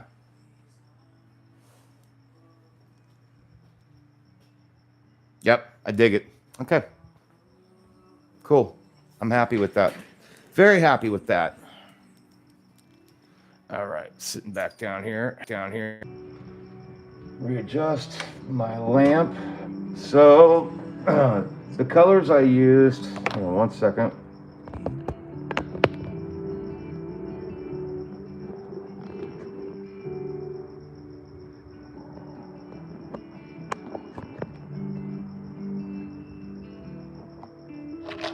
My microphone is being stubborn.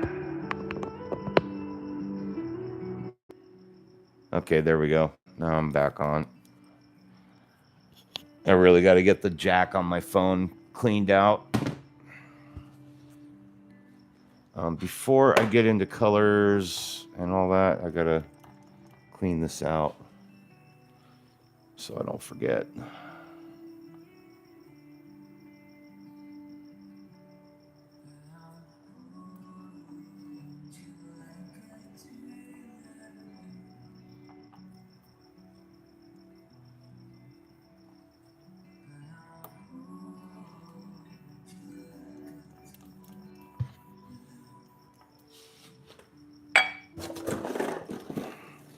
Oh, that's your care package there. I'm getting put together finally. So sorry about the delay on that.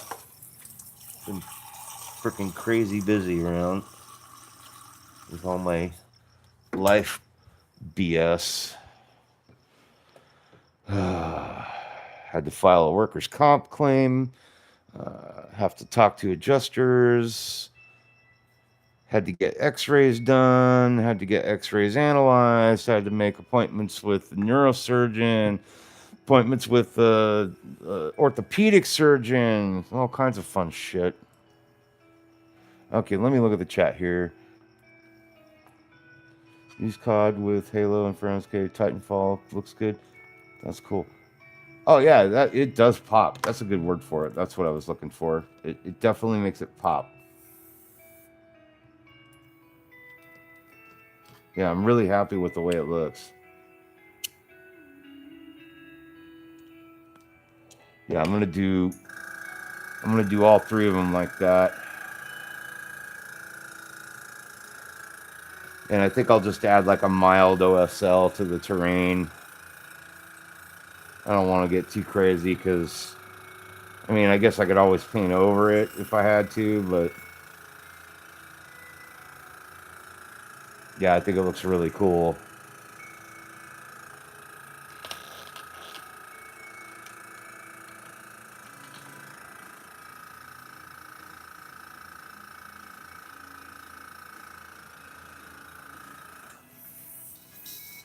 So tomorrow, or I shouldn't say tomorrow, today's Wednesday, so Friday's live stream. I think I'm gonna be live streaming. My wife, so just so you guys know, my wife has job interviews. My wife's getting back into the working force again. Congratulations to her. But she's got a lot of appointments and stuff like that, and I'll be needing to take her to some of those on certain days. And if her schedule interrupts my desire to live stream or anything like that, anyway you cut it, my wife comes first, and so if she needs me to take her somewhere or do something with her, that's what I'm doing. So I'll announce live streams, or I'll schedule them. I'll announce them via posting them as being a scheduled upcoming live stream. Let's put it that way. Kind of like I've been doing lately. I try to give you guys at least an hour or two's notice before I jump on. And some of you, of course, I'll text you ahead of time personally, like I did with Jen. I'll let you know, and I'll be on when I can be on. In the meantime, real quick here, I'm just going to break my airbrush down and get it cleaned out because I'm done using it for the day. And this is what I do when I'm done with an airbrush session.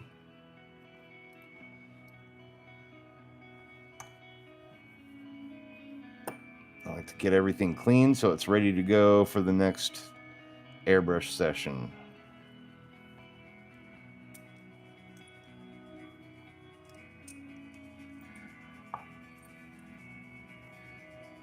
I agree, Jen. I think it turned out better than I expected, to be honest. I was confident in my ability to do it more with an airbrush than I am a practical brush, like we did with the glowing eyes on Goku's dragon. I like going back on that. Like I feel like I should have just airbrushed that. Like I think I would have done a better job at getting the glow effect right. But yeah, I'm very happy with the way the blaster bolts, the blaster bolt explosion looks. I like that a lot, and I'm gonna go with it. I originally wasn't gonna do those. I was just gonna paint the little craters to make them look like something blew up there, but it having the explosion in place on the base now makes me feel like it lends a lot more movement to the piece. Like there's definitely some shit going down. Looks nice and clean.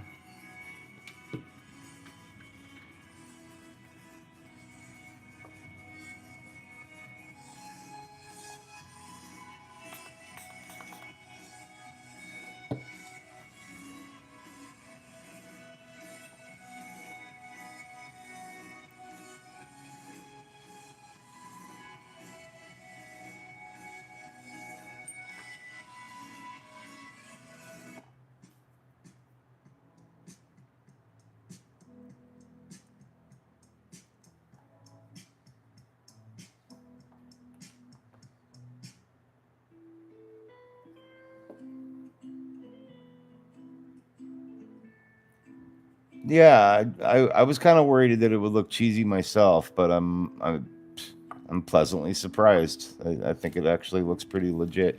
I'm guessing it probably even looks better in person than it does on camera. I haven't seen what it looks like yet. I'll have to look at the live stream later when I'm doing my review on it. But yeah, I'm so far I'm pretty freaking happy with it. I think it looks dope. All right.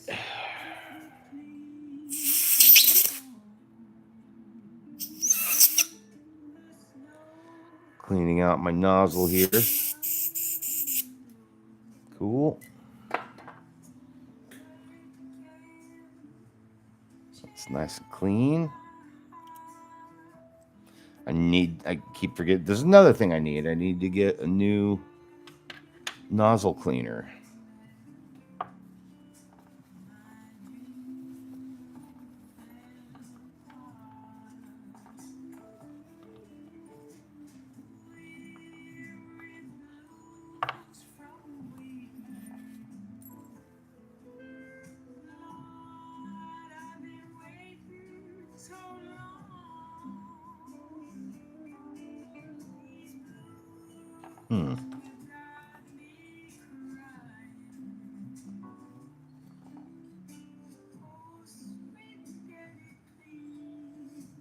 Can't tell if that's just wear on the tip here.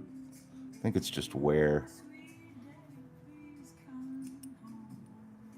Okay.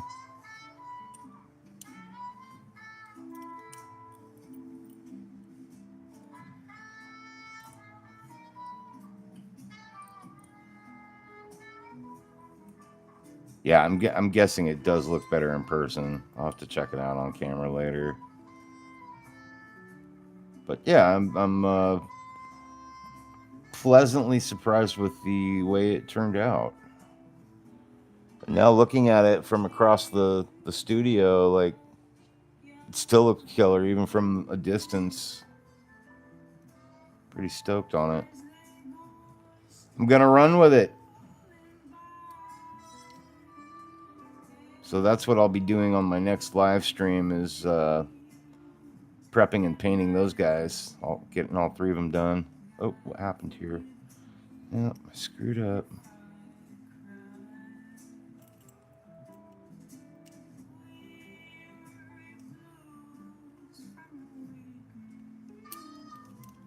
There we go.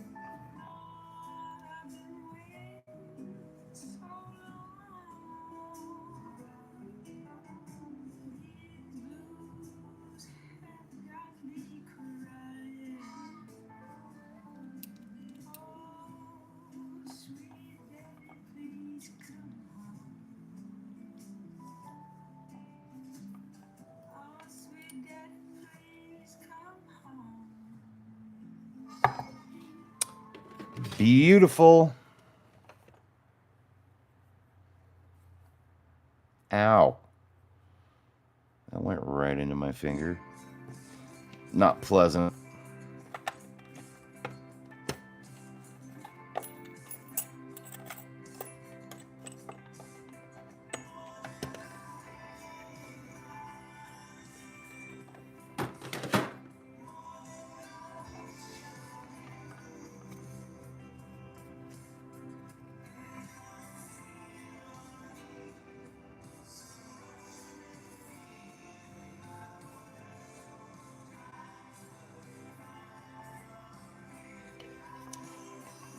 And for anybody watching, I really just want to say thank you so much for hanging out and being here. And if you haven't hit the like button yet, please do. I really appreciate the likes and the subscriptions. Everything helps grow the channel. And I especially appreciate you guys. And I love you from all over the world. Thank you, thank you, thank you for being part of the channel and digging on this crazy hobby we do. It's pretty super sweet. I like it. Okay, so in summation, or in conclusion for the day, without having painted the rocks or anything, I mean, could paint the rocks. What time is it? 2.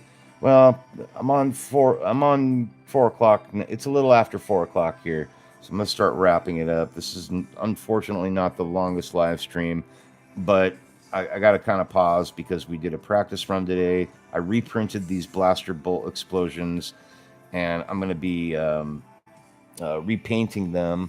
So I used this one that I wasn't happy with as kind of a test run on my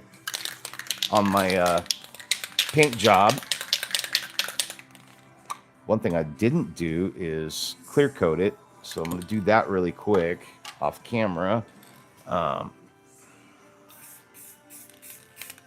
just to see. I'm using a flat clear spray paint on that.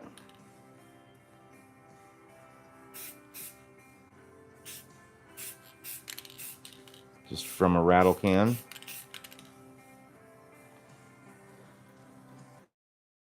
That's my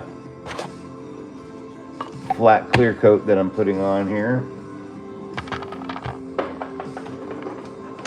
Give it a quick little blow dry.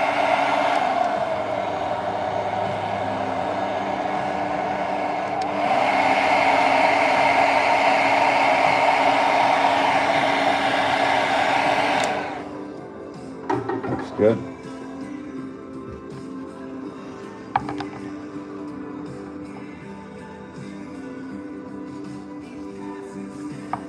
So that's our blaster bolt explosion. Oops, off mic again. There we go. So that's our blaster bolt explosion. I think it's got a nice glow to it. It looks really cool. We'd have to paint these rocks. Wouldn't really want to paint them too much just because they've already got kind of an object source lighting effect going on them. We would tint them a little bit with some browns and stuff, but I'd still want that glow to be kind of on there with them to make them look hot, like they're part of the explosion. They're blowing out from the surface that got exploded. And to achieve that explosion look, I just used opaque white, cheap U.S.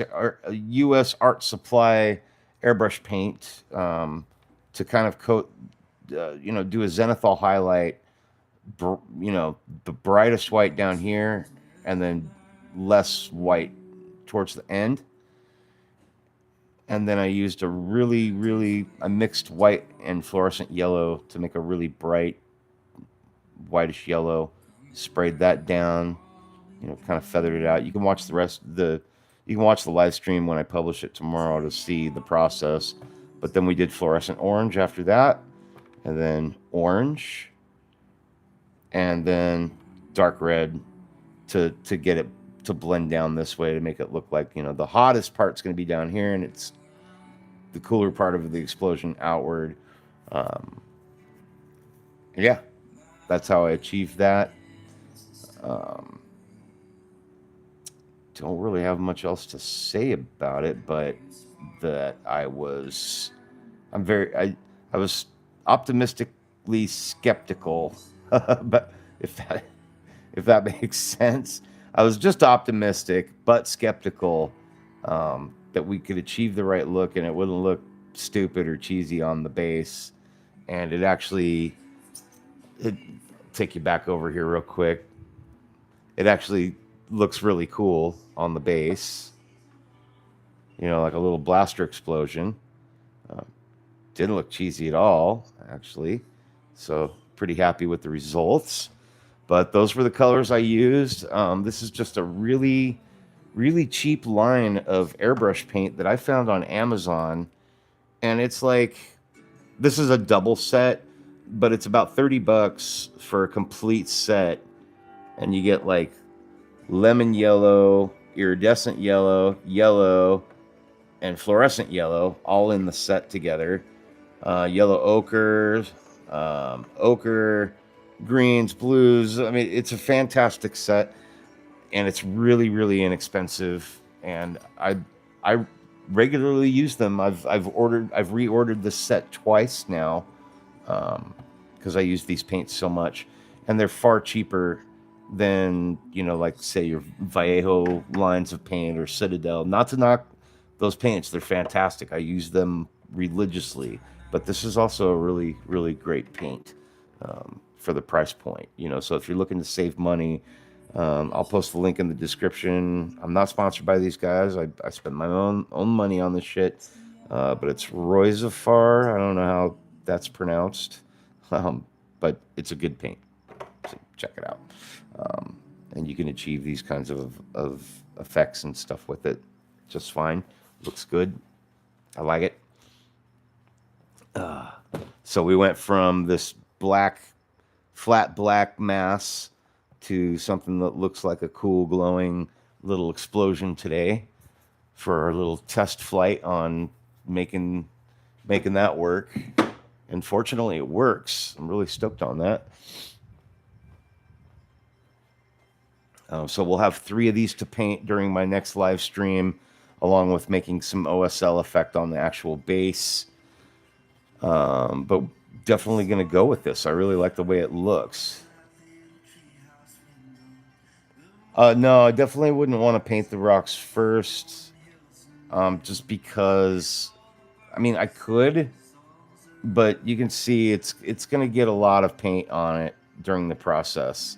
I would rather paint the rocks first, and then I can dry brush, you know, any kind of OSL on that really easily without having to airbrush over it or anything like that. You know, I can achieve the same look with the dry brush once I paint over these guys.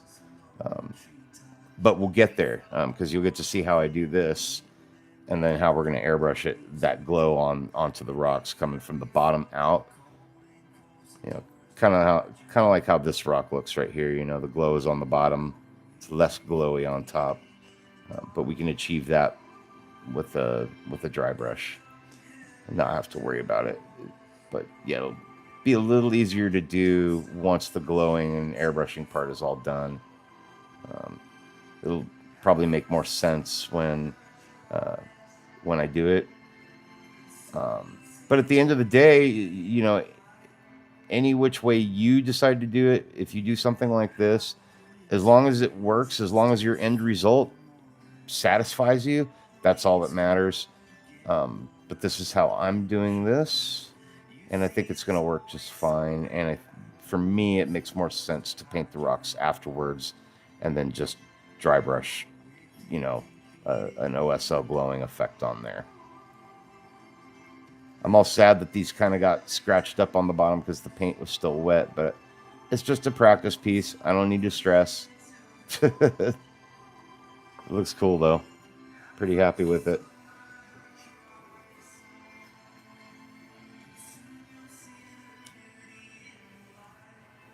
You know what I can do, Jen, just for fun?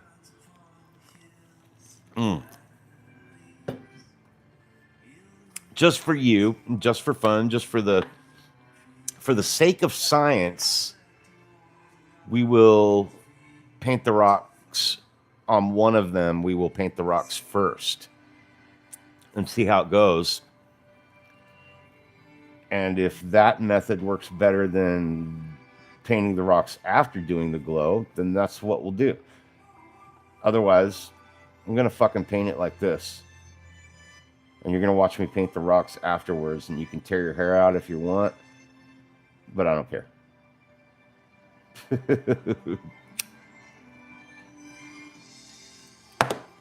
But I like the suggestions.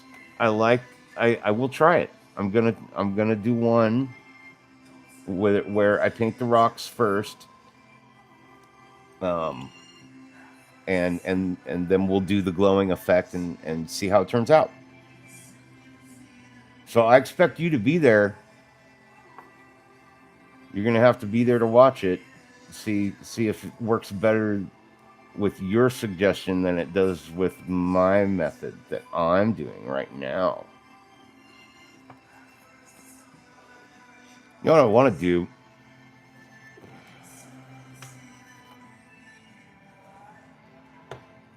Put some Nuln Oil on it. On one of the rocks and see how that makes it look.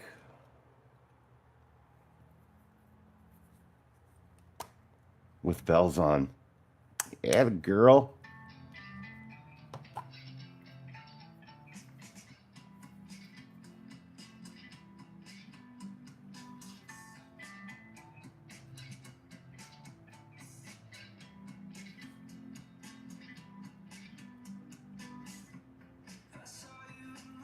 Huh. You know, I almost don't even need to paint them the way the Nuln Oil is making them look.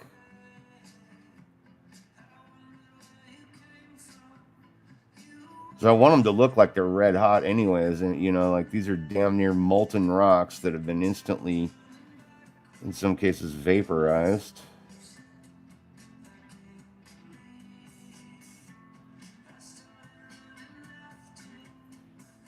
And if this works out looking really good and I don't need to paint them at all after I do this, then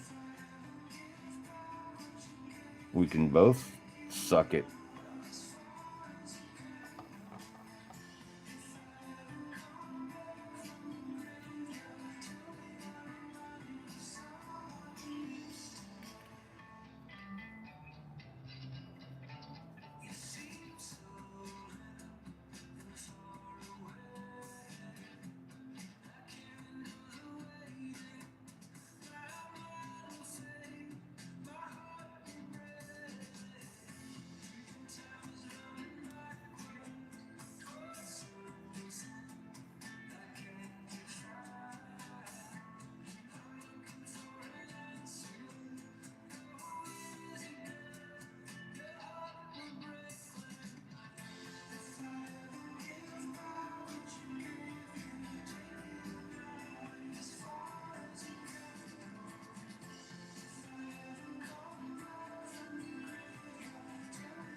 Huh. This actually works out pretty nice just doing it like this.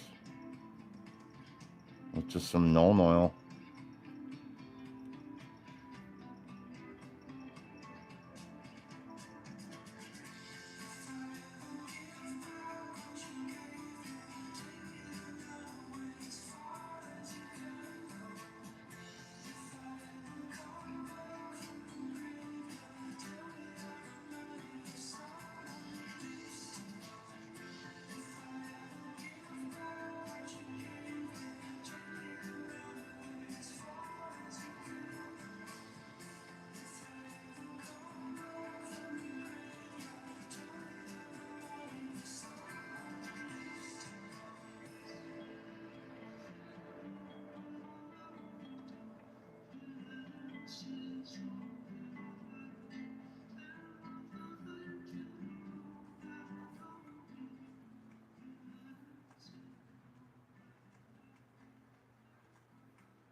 Yeah, you know, I don't even think I'd need to paint them. I think just the Nuln Oil on there.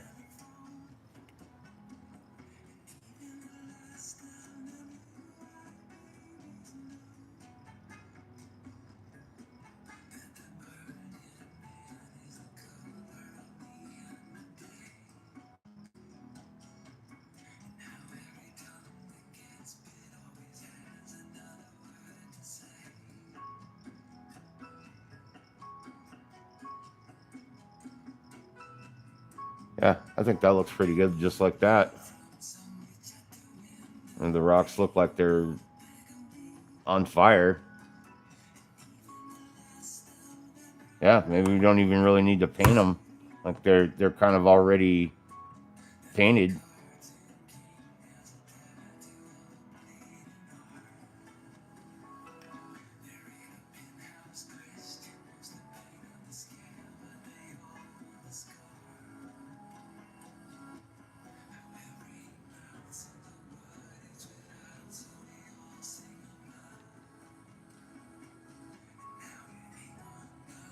Oh, there's our explosion, our blaster bolt explosion. I think that looks super cool, and I'm satisfied with how the rocks turn out looking with just the Nuln Oil. Yeah, pretty sweet. Alrighty then. Well, folks, my time is up for the day. Yeah, it does work. I think it works good. My time is up for the day, so I will take this moment to say thank you for hanging out and watching us learn how to do blaster bolt explosions today. We went from this, just there, to this. I think it turned out pretty sweet. So we're going to do 3 of these, and they're going to go on the model, and I think it's going to look sweet. Yeah, I like it. Cool. I know the live stream's a little short today, but I really don't have anything else I can do at this moment to work on the model. And if I'm not working on Obi Wan Kenobi rides Boga, then that's it. I've got so many other projects I already want to do this year that it's driving me crazy not having this one done or close to it, considering the amount of time I've been working on it. So I'm really focused on bringing this model to life and getting it lit up as soon as possible. So thank you guys for hanging out. I really appreciate you all. Jen, Jerry, Gene, whoever else was watching that wasn't in the chat. I really appreciate your time and love you guys. Thanks for being here. Really appreciate you. And that being said, I want to wish you guys all a happy day, happy night, and above all, happy 3D printing, happy painting. Have a nice day, and toodles.